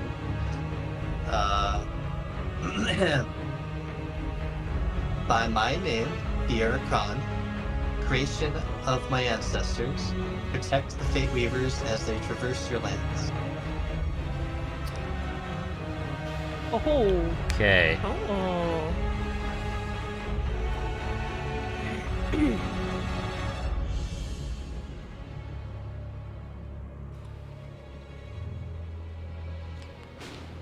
Very well. That is what you inscribed there. Very well. Then that kind of goes one whole turn around and your turn gets basically finished by it. As you kind of step away, you can see it now has like this ethereal torso or lower abdomen that now connects it to its upper torso, where in kind of like a more reddish hue, as the nature from Lazula's spell is being projected onto it, with more somewhat infernal, a little bit celestial, but definitely 100% Faith Weaver runes that have now connected the two halves of its bodies. And you can see it activating again. And you can see that its center bulb is like somewhat flashing, as if, you know, it's computing the new code, which seems to have been successfully installed within it. And I will have it make a charisma check to see if it can. 17, pretty good. Alright. So as it kind of gets back into computing power, that's the end of your turn, Fiera. That takes us to Eirik. What are you doing? As you can see that it's kind of like getting back towards itself, but you aren't quite sure what its actions are going to be.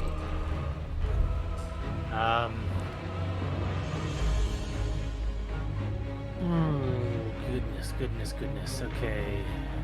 I'm in my I think I flame did left. it, is what you hear from Pierre. So I'm not attacking it? Please don't. Okay. I'm going to...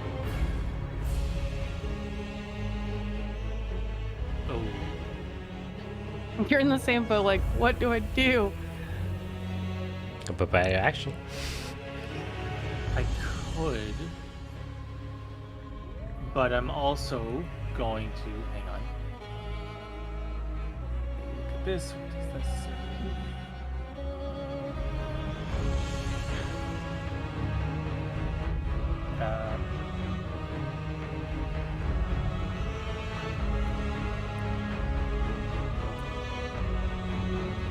just because I know something's happening with that thing, and I see the other tree monster thing behind it. In my flame blessed state, I will cast Wall of Fire, Oh. and I'm going to basically make a whoops. Nope, not that. I want to make a circle that encompasses all of us and puts it outside of Ah, okay, the circle. yeah. You're gonna make the fire towards the outside, correct? Exactly. So it's something's protecting us. It's pushing whatever damage outward, and we're just stuck inside the circle. Alright. I shall draw it here. Da. Okay, and it takes damage, am I correct? It does.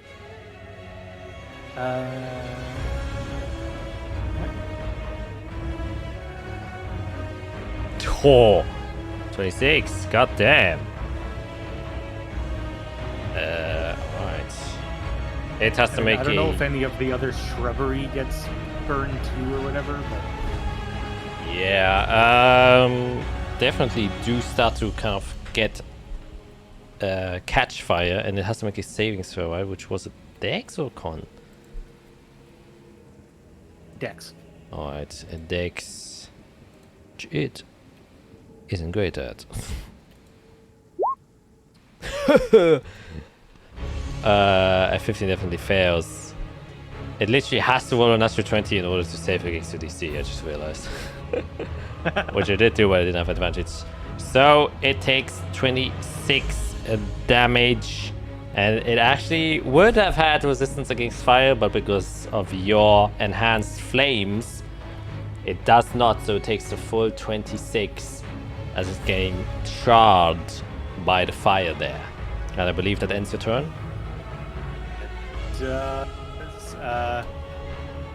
Oh, wait. Let me just double check. The wall is 20 feet high, so I'm gonna fly myself up to the very top limit. So I'm just gonna fly 10 feet further. Okay, very So nice. I'm 20 feet up now. As you kind of fly away, you can see as you go out of the range of this tree man, you can see for a brief moment that it kind of swings upwards but kind of holds itself in the middle as if it's confused, and then brings it back together, but you can see that its body is kind of splintering in two parts as the one kind of broken and scorched wing kind of still tries to like go towards and urge it towards where Eirik is trying to flee from it. And it's having like an inner conflict going on. As you can see, a lot of the code still active. It's like conflicting with each other what it's supposed to do. And as it comes to its turn, you can see that this symbol across kind of just also flickers and start to change its shape. And then you can see also its main orb inside of its head also starts to crackle a bit. And the kind of bark that was kind of holding it together kind of splinters open, fracturing bits and pieces of it and revealing more of it. And then you can see this emanating warm glow, and you can also hear this hum now coming from it. And as this hum is kind of resonating through the air, Fiera, you hear a voice inside of you, which says with a very soft hymn-like tone, which you understand as celestial, it says, Quick, I have not the power to hold my body back much longer. I am in dismay, disgruntled for the thousands of lives taken. I shall hold back the celestial prowess. Please, put an end to my physical form, so I may return. and you get the sense and feeling that right now it's kind of restricting itself, but its body seems to be moving on its own accordance. And as it does so, it still swipes towards you with its rusted sword. in an attempt to attack you.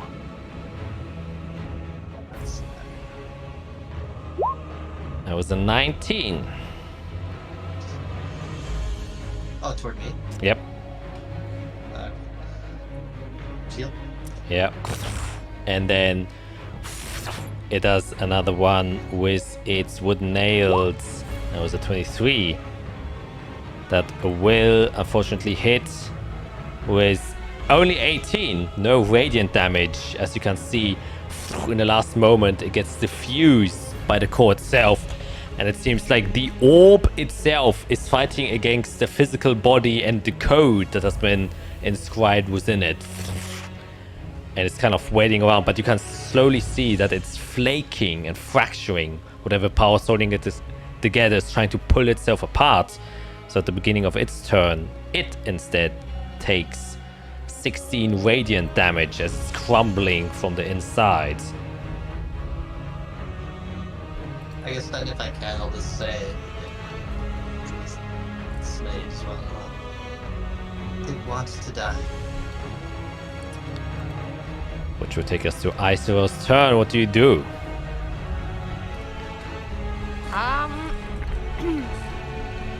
She says it wants to die. Isil is going to go for it. She says, She's okay. not gonna be told.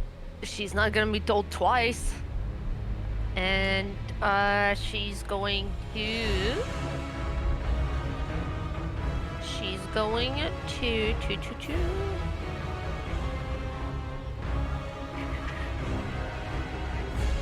She's going to bonus action cast a spiritual weapon that I'm going to plop down in just 1 second. Plop it there, right here. So it attacks on its at the end of my turn. Yep. So that's my bonus action, and then my action, I'm going to shoot a firebolt at it. Very well.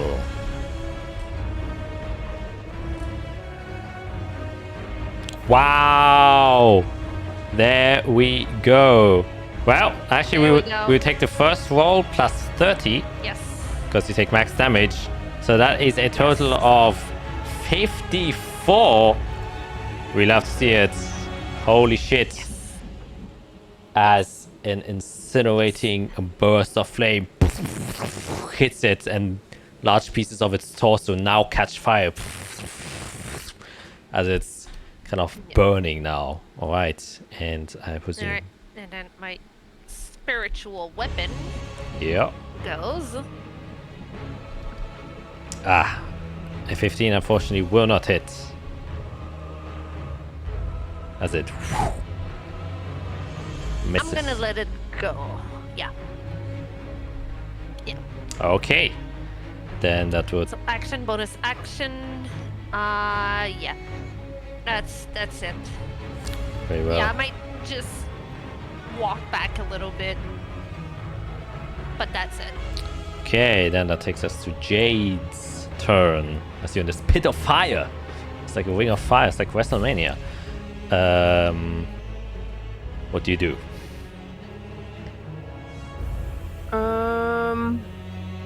Wait, hold on. Spiritual weapons concentration now, so you would drop less for that. Yes, I would. Okay, just making sure, just double checking. Yes, I would. Yes. Now that I know that we want to yeah, and Irex is safe, so I'm like, all right, okay, we're good. I'm gonna come over and I'm just gonna try to wail on it. All right, whale. Humpback or blue, we will see. That's a definitely blue whale. Oh. So. And then because of my hex, I believe I get a +5 to that damage. Yes. 24. Yeah, +5 bonus to damage rolls. Yep. Slam into it, cracks down. Its ribcage slowly breaking apart. 21 will also hit. For another 15. Hitting it into the side, cracking its bark bit by bit by bit. And then as a bonus action, I'm going to cast a 3rd level spiritual weapon. So it's going to be another great axe. All right.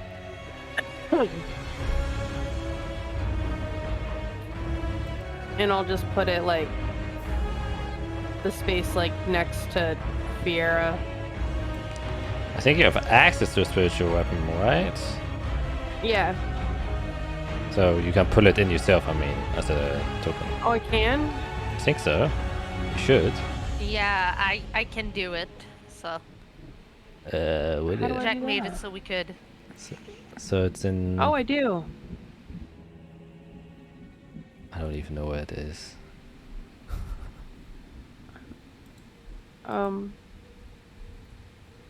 Okay. Just. Wow, that's 3 now. I can't even move it. Oh, you can't move it. No. Why is I that? can, Oh, I can because move all of them. Mwahaha. I can Okay. move all of them. Hold on. go. Hold on. Let me delete this one. Ah, where the You can hell? delete the other one that's not yours because it. Yeah. It's the same Oh, as yours and it's supposed to be different. Yeah. So I deleted one of the 3, and then the 2 are next to the creature. I can move them if you need to. I don't mind.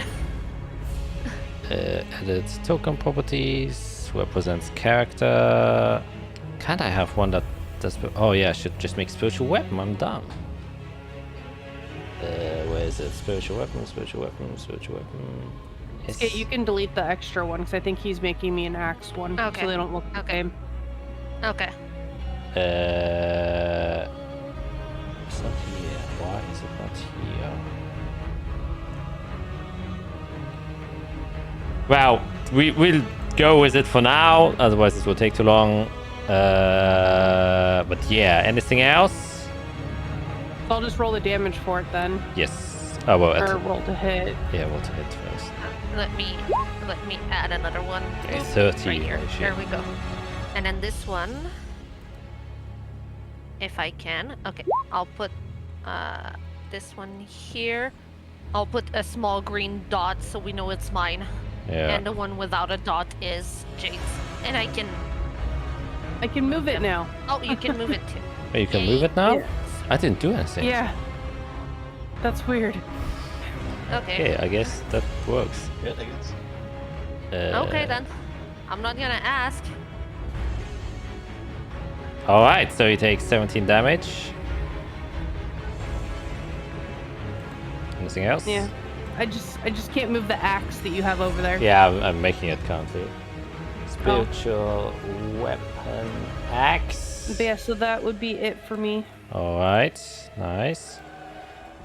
Then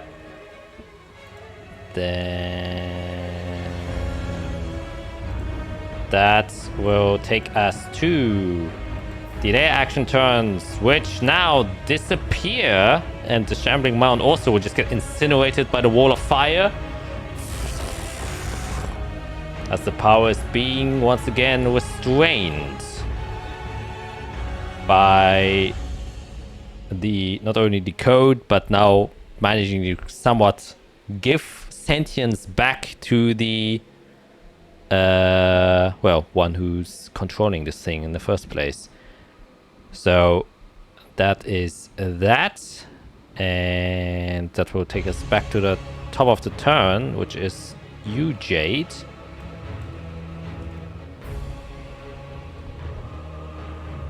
My turn already? Did I just skip someone? No, right? No, I didn't skip. Did I? Because I just went. Oh no, it's Fiera's turn now. I'm sorry. It's the end of your turn. It's yeah. I was like, wait, what? Okay. So now here the axe. Now you can control the axe. Anyways. How do I want to attack it?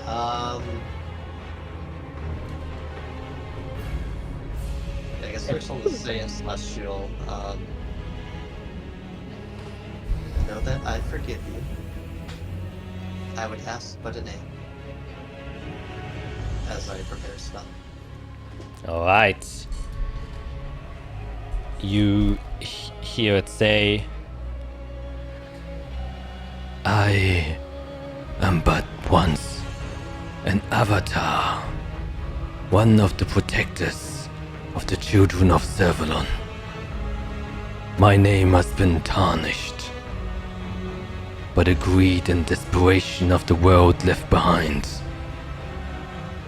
It has been lost.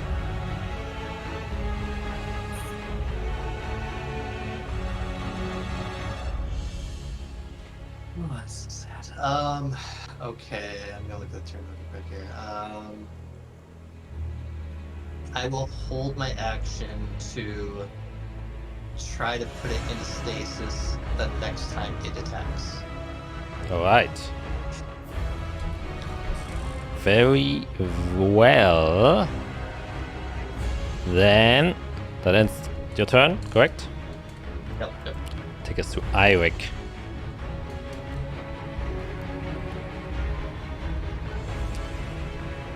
You're muted, just before you forget. All right. I am going to.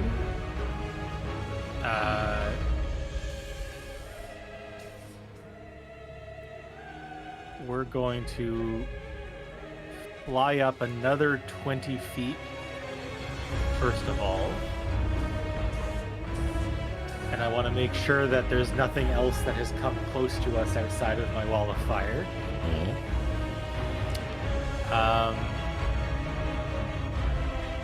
I see the other one has disappeared, and so I'm going to, in this spot, cast Shatter. Oh. Shutting my throat.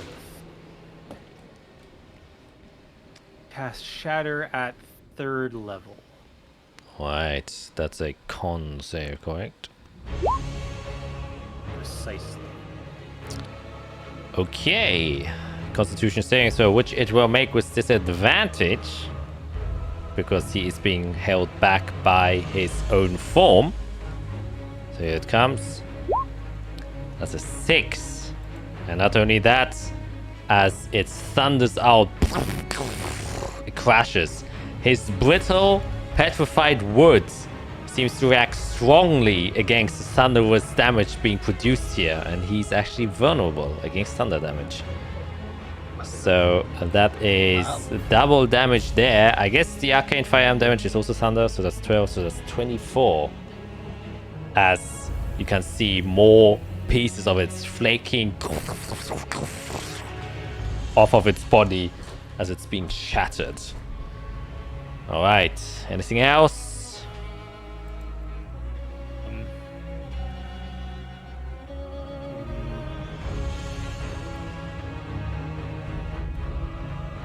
I'm gonna use my second wind. Nice. And get a bit more health back. Alright.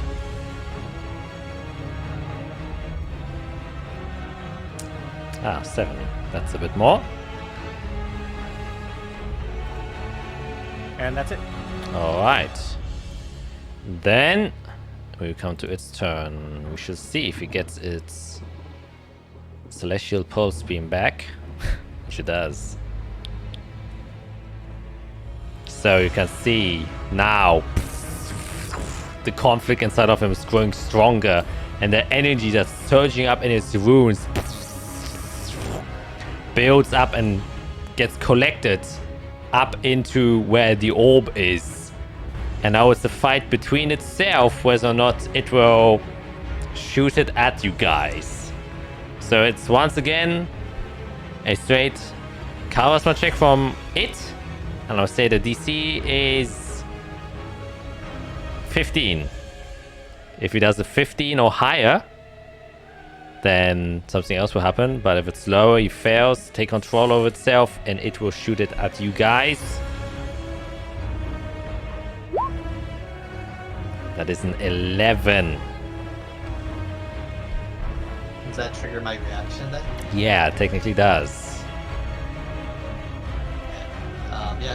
despite I'll start swirling some black sand, it's a con save. A Constitution saving, so here it comes. It has disadvantage on it. Oh, lucky for that. As it just stays in time, right? Yep, so it's incapacitated until it takes damage or its next turn. Does it lose anything it does?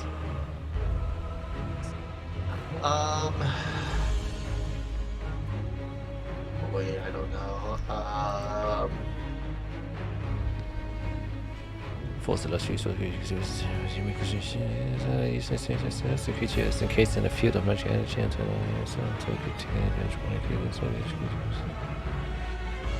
So that minus. Well, I would say I will rule it this way because, you know, it's a momentary stasis. It literally just freezes in time. So it is about to shoot, but it just kind of stops. And yeah, that ends its turn. It's incapacitated. It can't do anything anymore. So that is Icewell. Your turn. We might want to move.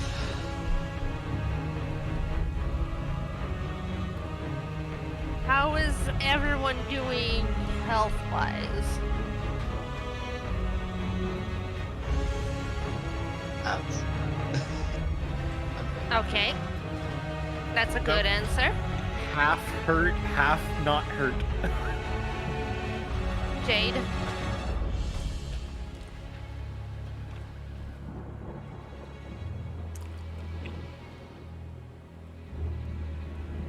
You're muted. I'm only down 44 health. Only down 44 health. Okay. Mhm.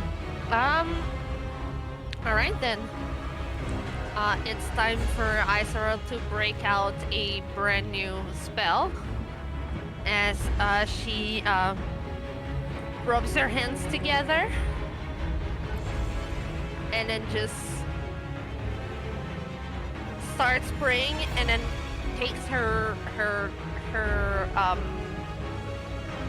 moon necklace and just invokes the spirit of Servalon and his protection, and there's this wave of like purplish bluish energy that pulses out of her as she casts mass cure wounds to her friends and herself. So myself, as well as any one of my friends that is within 30 feet of me, so that's everyone, gets healed by this. I'm technically 40 feet up. Ooh, yeah, then Eirik is just outside of that range, unfortunately. Sorry, Eirik. It's okay. I'm sorry for breaking that to you, but I said I was 40 feet, so. It's okay. So myself, Fiera, as well as Jade regained 22 health. I'm back into the triple digits. And then if you move, I assume it's gonna shoot like this or something. Mm-hmm. What if you think jumped it's- while you casted it? Could I get hit with? What's your high jump on, Heuser? My what? Your My high height. I'm not very tall, so it wouldn't work. No, it's fine. Okay, yeah. Even if I went like this and jumped, it wouldn't work. I wouldn't attain, like, I would not get 10 feet high with just doing this. Alright, as well. End I'm of your turn? Fiera says we should move, so I'm gonna start moving. But I'm not gonna go too far because I still want to keep an eye on my friends. Well, there's a wall of fire blocking you right now. Oh, there's a wall of fire blocking me. Okay, yeah, I'm gonna move as far as I can and stand by the wall of fire. Alright. And yeah. Then Jade. Now, just to clarify, in my Architect of Fire, it says reconstruct any AoE spell that deals fire damage. I can shape it in a way that the allies don't get hit. Exactly. So, does that mean we can run through it? Good that you do that, because the only reason why I was so naggy is I was hoping you would remember that. So I saw indeed you can pass through the wall of fire, because Eirik remembered his own spell or his own ability. I had to wait to see if she wanted to run. So yeah, that's true. So I'm gonna walk out of the wall of fire, but I'm staying close because I don't want to go too far without knowing what's happening with my friends. Yep. And I'm probably seeing Eirik above the wall of fire as well. Yes, the wall of fire is completely opaque, so you can't see through it. So anyone inside of it is out of sight. Yeah. So I don't see Jade, I don't see Fiera, but at least I have a visual on Eirik, and I can communicate with him to know what's going on. So that's I don't want to go too far. Like I don't want to like abandon them and just be running away. Very well. Then that will take us to Jade. Your turn. I'm gonna try to hit this thing. You want to hit it? Yeah. 17 unfortunately misses. Wow. Wow, when it isn't able to move, for some reason isn't able to hit it. Because it's not able to move, would I have advantage? No, unfortunately it's only incapacitated and has a speed of 0, so unfortunately not. He's not stunned, or it isn't stunned I should say. So even though you hit it, you just hit its armor. The heft of your attack is strong enough to kind of break through it. Well, then I'm also gonna try to hit it with my spiritual weapon. Okay. That will hit. And then...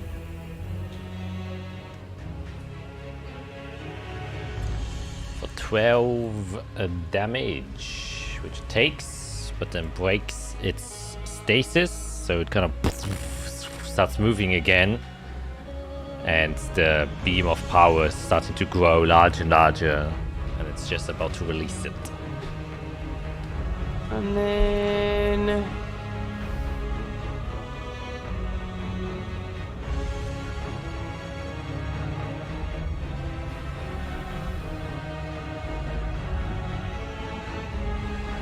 I'm gonna go around the rock. Okay.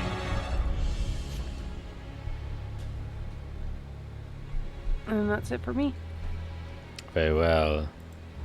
Which will take us to Fiera.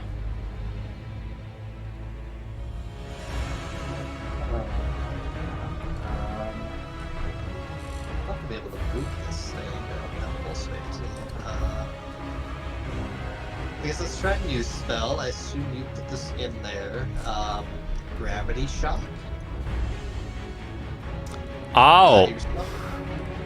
That's actually not a new. That's a reflavored one from one of my other players. It's just grasping hands reflavored for gravity magic. Yeah.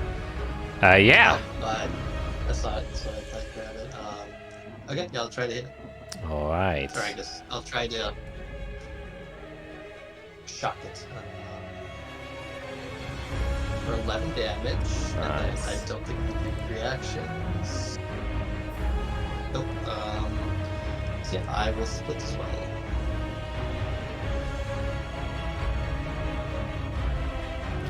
All right. That's Then Eirik. Okay. As an action, can I reverse the direction of the fire, the wall of fire, and have it go inwards towards him? I'd say yes, because you're an architect of fire. You can definitely do that. Great. Once I see everybody scatter and run through, and they're kind of clear enough, I'm just gonna I'm floating over it. I'm just gonna start to trace the circle, and it's gonna start to the flame's gonna switch direction and the heat's gonna come inside. Alright, then I will make a constitution saving throw. With disadvantage still. So an 11 will fail to roll that damage.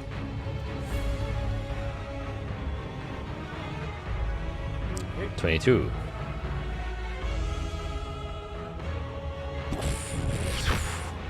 Incinerating. Anything else?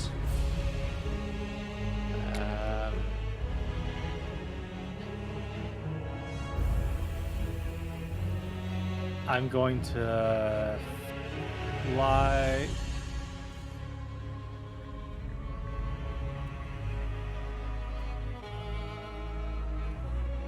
Fuck, do I want to leave the circle or do I want to go higher?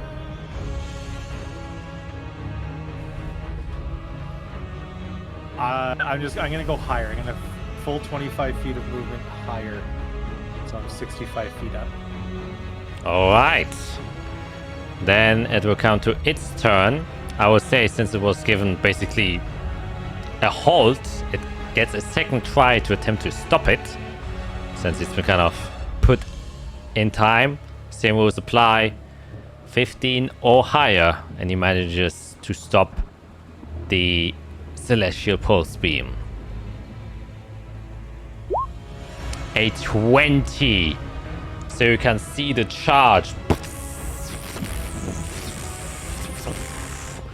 And then through the kind of orangish hot flames that encircle the celestial creature inside, you can temporarily see on occasions like almost this bright radiant green energy from the creature kind of pulsing through the wall of fire, creating many different sparks, as then all of a sudden everything turns to grayscale as it implodes in on itself. So as the damage happens, 48 radiant damage, as all of the energy that got stored and collected can't go anywhere as it's holding itself back. Eirik, you're on the front row seat to see a spectacle as it just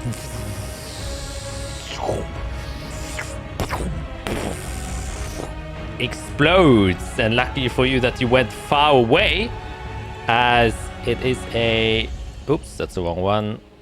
Let's get a circle and center in a 20-foot radius, and you have higher than 20 foot. It just kind of implodes in on itself, and you can all see the radiant sparks of energy kind of collapse all. It fuses with the red fire of your wall of fire, gets consumed and sucked into its own body. And you can see the charred black silhouette of it just being burned and compressed together for whatever celestial energy is roaming around.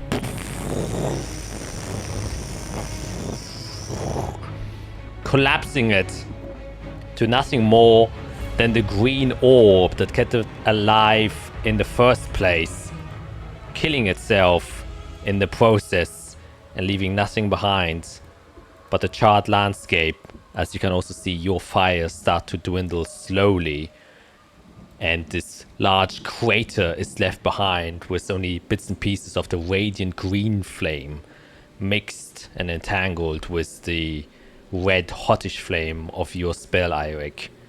And the only thing that remains here, you can see floating a bit in the sky, is the green orb, just kind of hovering there.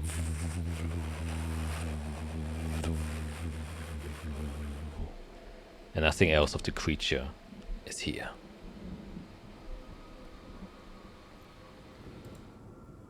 I need to see it. I need to take a look at it. I'm going to approach it, but I'm going to keep a certain distance at first to see if me approaching it seems to make it react of some sort. And if I see that it's not making any reaction of any sort, I'm going to approach it close enough that if I wanted to, I could put my hand and touch it, but I'm not going to. You know, so I'm like a very close distance, and I'll just take a look at it and try to see if there's anything that seems familiar about it. I'll ask Fiera, like, is this something you've ever seen before? Can you help me out here? Can we figure out what this thing is? I can help. Just know this was one of Servalon's children. It just wants to go home. That's why I want to point out a bit of similarity here. When we were in the dungeon, we came across a fire orb that I got a chance to deal with. Yes. This is a nature orb, I don't know, that you're getting a chance to deal with. That's what's calling me to it. And you're saying this was one of Servalon's sons, so I need to take a look at it. Well, Fear, more specifically, it was an avatar meant to protect one of Servalon's sons. It wasn't the sun itself. Yeah. Okay, Isorel, as you kind of get closer, make a straight wisdom check with advantage. Wisdom check.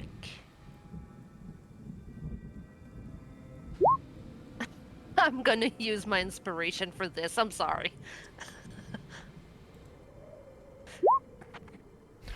Oh, come on now. If anyone else has an inspiration, they can gladly share it. I will give it to you. Yep, mine's gone. There you go. Go ahead and roll again. Sorry. That's better. Wow. It is Holy indeed better. crap. That was painful. I felt it down into my soul, just how much it hurt. I'm gonna throw a +5 to that just in case there's anything above a 20 that will help her. Yeah, okay. The fate weavers come together. Your fates are intertwined, and as you approach it, there's first a bit of dissonance and get a headache as you're trying to get towards it, as if you're being denied. But as kind of the energy of your friends, who you now realize are more deeply connected to you than you all might have realized, there's something that pushes you forward. The migrant disappears instantly as you just kind of take one step after the other without even being consciously aware of it, in which each step you take, there are 4 footprints left behind. Yours, Jade's, Fiera's, and Irik's, as they are part of you. As you approach it, there's a wash of an emotion that comes over you instantly. There's something you understand but don't know yet. As a tear rolls down your eye, there's a sudden sense of sadness. This is a familiar sight to you and you weren't aware of it yet because you lacked the knowledge, but you understand now. The large tree laying broken here is indeed, or was, a fully grown son of Servalon. That which the other trees in each capital city wishes to become. Something has brought it its end. And this thing, you now understand, was meant to protect it and failed in its endeavor. And as you step closer, you kind of share this emotion of regret, disappointment, and despair of having failed its task. As it kind of approaches you as you step closer towards it. And as you do so, similar to when you talk with the other trees, your vision kind of somewhat shifts and fades. And suddenly, these sounds start to emanate through your surroundings. You can hear screams, clashes, forces being put together in a bloody combat of monsters, of celestials, of dragons, of all sorts of beings clashing together, creating one large battlefield where forces beyond your imaginations are currently at stakes with each other. You can see within this chaos trying to reclaim order, trying to bring peace to the matter. Each fallen soldier is given a place so they can return back to the place where they were born, to re-establish a balance which the world has long lost. A balance you don't yet understand. A balance this being, this avatar, was trying to protect.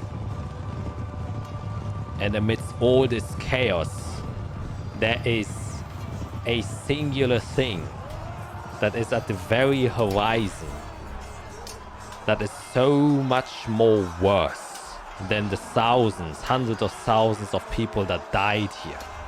You don't know if that thing is the cause for this destruction, if it is a result of this destruction, if it is in the past or the future. All you know, there's something that you now understand to be a terror that looms over the continent. And with it, you can see one final vision of this large battlefield. Platinum-clad soldiers with halberds fighting against scaled, armored, chromatic, pigmented soldiers in draconic-like armor that are facing with each other, radiant blows of fiery breaths and cold ice winds being blown across the entire battlefield. And the only thing that's left behind as it all concludes and comes to an end is the graveyard. The place you stand now, with countless victims beneath it. And this avatar was supposed to reclaim this lost battlefields, bring peace to those who died there, to guide them back to the place where their souls can be repurposed for the balance of this world. And unfortunately, Skit is gone. She dies. Okay. I had put it loud enough that I was still hearing you. Okay, nice. And you come to understand that the thing in front of you, and you can add it to your inventory now, is the Eye of Sylvus.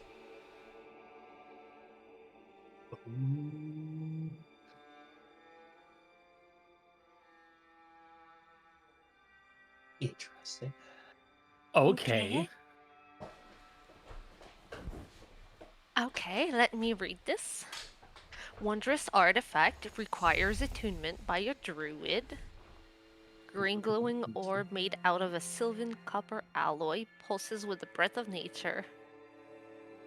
Sylvan celestial draconic runes are transcribed into one arcane symbol. It stands for Avatar. A druid attuned to this item has their wisdom score set to 20 as the knowledge and understanding of nature deepens, and the meaning and power of the world around you gets translated through the Eye of Sylvus. Additionally, while attuned to the Eye of Sylvus, you can cast Speak with Plants and Speak with Animals at will. You may also once per day as an action cast True Seeing on yourself. That's exciting. Seems like that gets your down. You're muted, Felicia. You're muted. That's what, 2 artifacts now that you have that give you a 20 on your stats? Yeah, this is my second one. No big deal. That's super cool though. Be able to Holy- speak with plants and animals is really cool. I don't know what true seeing is. I'm actually curious. You just get true sight. this- Yeah. Oh. Yeah. Oh. So it is very, very possible that the Staff of Woodland takes a leave. Okay. Yeah, I'm gonna like hold the orb for a minute in my hands, and then I'm gonna look at my friends with this tear that is coming out of my eye and this very like solemn and grave and very like compared to the very like happy and smiling Isorel, like this is a very different one. And for a second there, she almost looks a little bit worn out. But there's also this air of hope that emanates from her. And she's just going to look at her friends and say, I think this is going to change a lot of things. And I couldn't have done it without any of you, without every one of you being there. You're all just as deserving as I am of this thing. Well, I'm very glad we came here. It was enlightening. And now it's making me regret not taking that thing we found earlier. Perhaps. I don't know.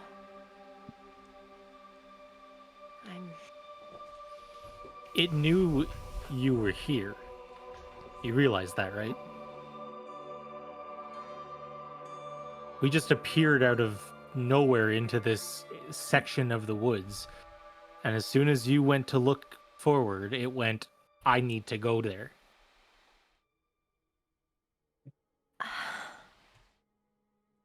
That's all papers. Servalon knows I'm looking for him. Sylvus and Servalon were very much related and in the same sphere of things and all that. I think Sylvus, wherever he may be, knows what I'm trying to do and wants to help.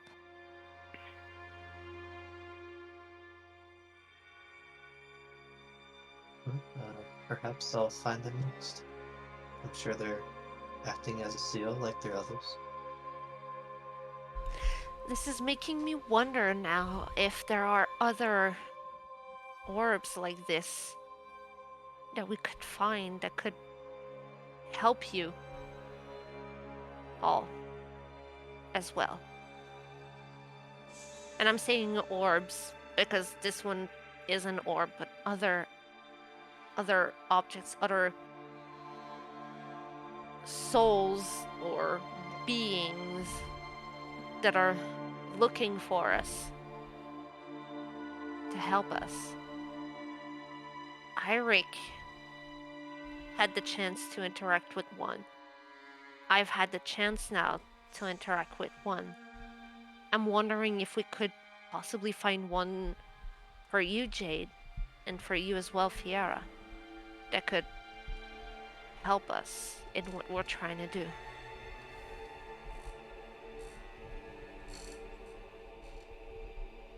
Who knows?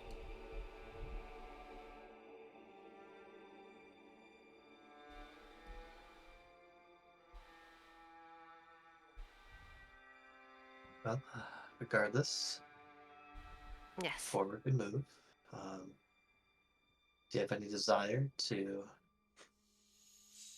see the tree up close, or should we leave it be?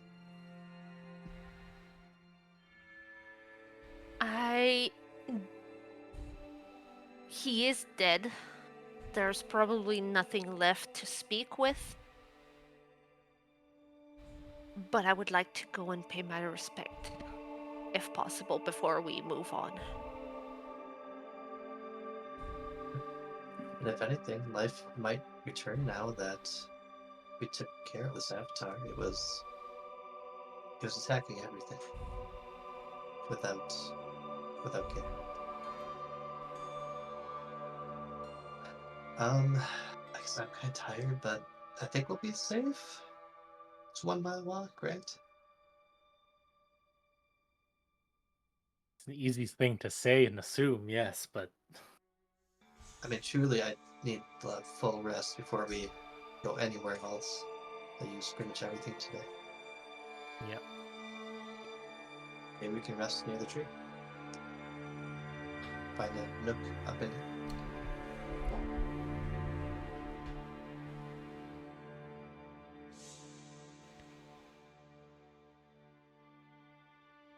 it's the best point to go to at this point.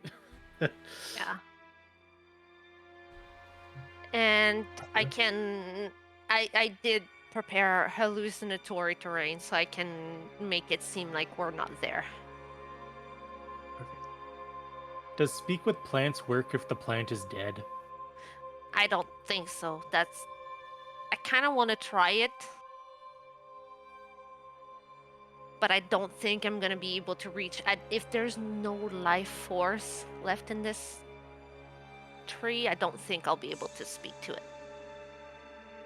I would like to try, but I don't think it's going to do anything.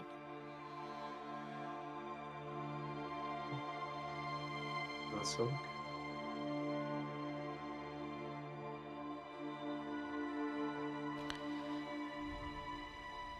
Alright. Then kind of gather your things, or gather yourselves, more to say, and start to walk towards the tree, which now obviously isn't that far away. And it does seem, from the bit of time spent here to walk towards the tree, that the surrounding has become a little bit more quieter. The strange whispers which were carried on the winds, you don't seem to be hearing anymore. The odd sensation of eyes watching you and secluded shadows and corners also dissipates. And instead this almost depriving feeling of loneliness inside of this landscape takes you over. Which you aren't quite sure if that's better or worse. But at least it's peaceful. And with that you make your way towards the large looming tree, and as you get closer you can see the almost majestic nature of it if it were not torn down and in the state it is currently. And yet again, its vast, magnificent sight is still something to be adored. You can see that the bark of this tree very much so has also kind of petrified over the years, and now is deeply grey and black on many areas. Look like it's been charred with hot flames and just been left here to decay and erode at the same time. You can see the large roots coming down from the base, lifting up many hundreds of feet into the air before they kind of jettison down and dig themselves through the earth. And you can see where it has contact with the ground below, it kind of cracked and shattered much of it, where these small spires and spikes kind of come out like teeth. And it is an imposing, but for you I saw, somewhat saddening yet welcoming sight. As if you're going to a grandfather which died before you could ever meet them. It is both a privilege, but also a, once again, dire circumstance to meet them. And so, walking towards the largest gravestone you have seen yet, or the largest corpse, you kind of reach the base of this tree, and all you see now is the grey-black bark of the large exterior of this tree. And there are plenty of like little rivets and small scraps of where the bark kind of cracks open, where you could make a camp. And you would have a good overview over the rest of the field, since the landscape surrounding this area is quite flat. Only thing that kind of disturbs your sight are the many boulders that litter around here, which you now also somewhat come to know are also odd tombstones that just litter this entire landscape. What do you do? I'm going to approach the tree, and knowing that this will most likely fail, and being prepared for it, I'm going to put both of my hands on pieces of bark of the tree that are still somewhat close to what was the trunk, or roots or whatever, not like a splintered part that is like not connected anymore, something that is more closer to the tree itself. And I'm going to cast Speak with Plants, and I will simply say, my name is Israel Liafina. I have come after your demise, but I am looking for your father, and I'm not going to give up. Thank you for protecting us. And I'll just let it go and just keep that connection that I have with the tree for a moment, just to see if there's anything that comes back. But I'm still expecting like nothing at all. Yeah.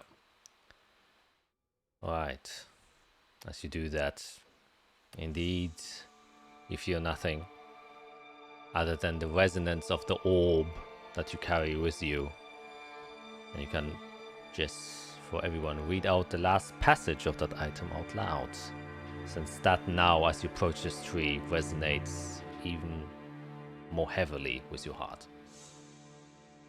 See the world how it gave it life. The blooming flowers and the sprouting buds, it has blessed all of us. So it is your duty now to preserve this source of power. Thine purpose has awoken, and you have become my avatar, to restore our world to be in balance with the tree of power. May the souls return to the roots that gave them life. Sylvus. And that's where we're going to end today's session. As I believe one of our players has to go to work pretty soon. And this is a very nice conclusion to a session. Successfully fought the fallen tree avatar. That was rough. That was a different one. Yeah, I think your predictions with 8 or 9 were pretty spot on. Yeah. I think we fought it straight on. I think we were Yeah. in a lot of trouble. Yeah. But Felicia, you're still muted, by the way. some By the way, I was right. yeah. Because I rated what higher than everybody else. Wow, I think Greg, you did a 9, right? I said 8. Oh, you said 8. I said 8. Yeah, he Okay. said 8. Yeah. Okay. I was the lowest. I was very far off. I was Yeah. hoping we could talk our way through it, and clearly It's not. broken though. We Yeah. didn't know that. You fixed it. So yeah, I think that was the best possible outcome we could have gotten. Generally speaking. And I did not expect the use of Bestow Curse. I was like, damn. I was trying to figure out how I could rewrite Yeah. a soul, and that's kind of a curse. to do. Yeah. Mhm. Yeah, so I think those set of rolls which you did, Matt, definitely made this from That helps. which could have been an 8 or 9 situation to a 3 or Yeah, I 4. mean, if that failed, it would have been bad. Yeah, only Yeah. bad. Real bad. But yeah. The fact that we you could figure out. Yeah, the fact that you could figure out that it was broken and that it needed repaired, Yep. like that But changed things. Yeah, that 29. The DC was 25, by the way, for that, to get that information. yeah, we're a smart group sometimes. Yeah, Yeah, Sometimes. sometimes. sometimes. Sometimes. But it's Yeah, crucial. I figured Great Restoration wouldn't have done it. But it Ah, doesn't it doesn't restore body parts. yeah. Yeah, right. It's yeah. Yeah, brought a bit of peace to the lands. Is what you did. That's what the Fate Weavers Yeah, do. that's what I figured. Yep. The land that is like 1,000 miles wide. We've just done this little bit.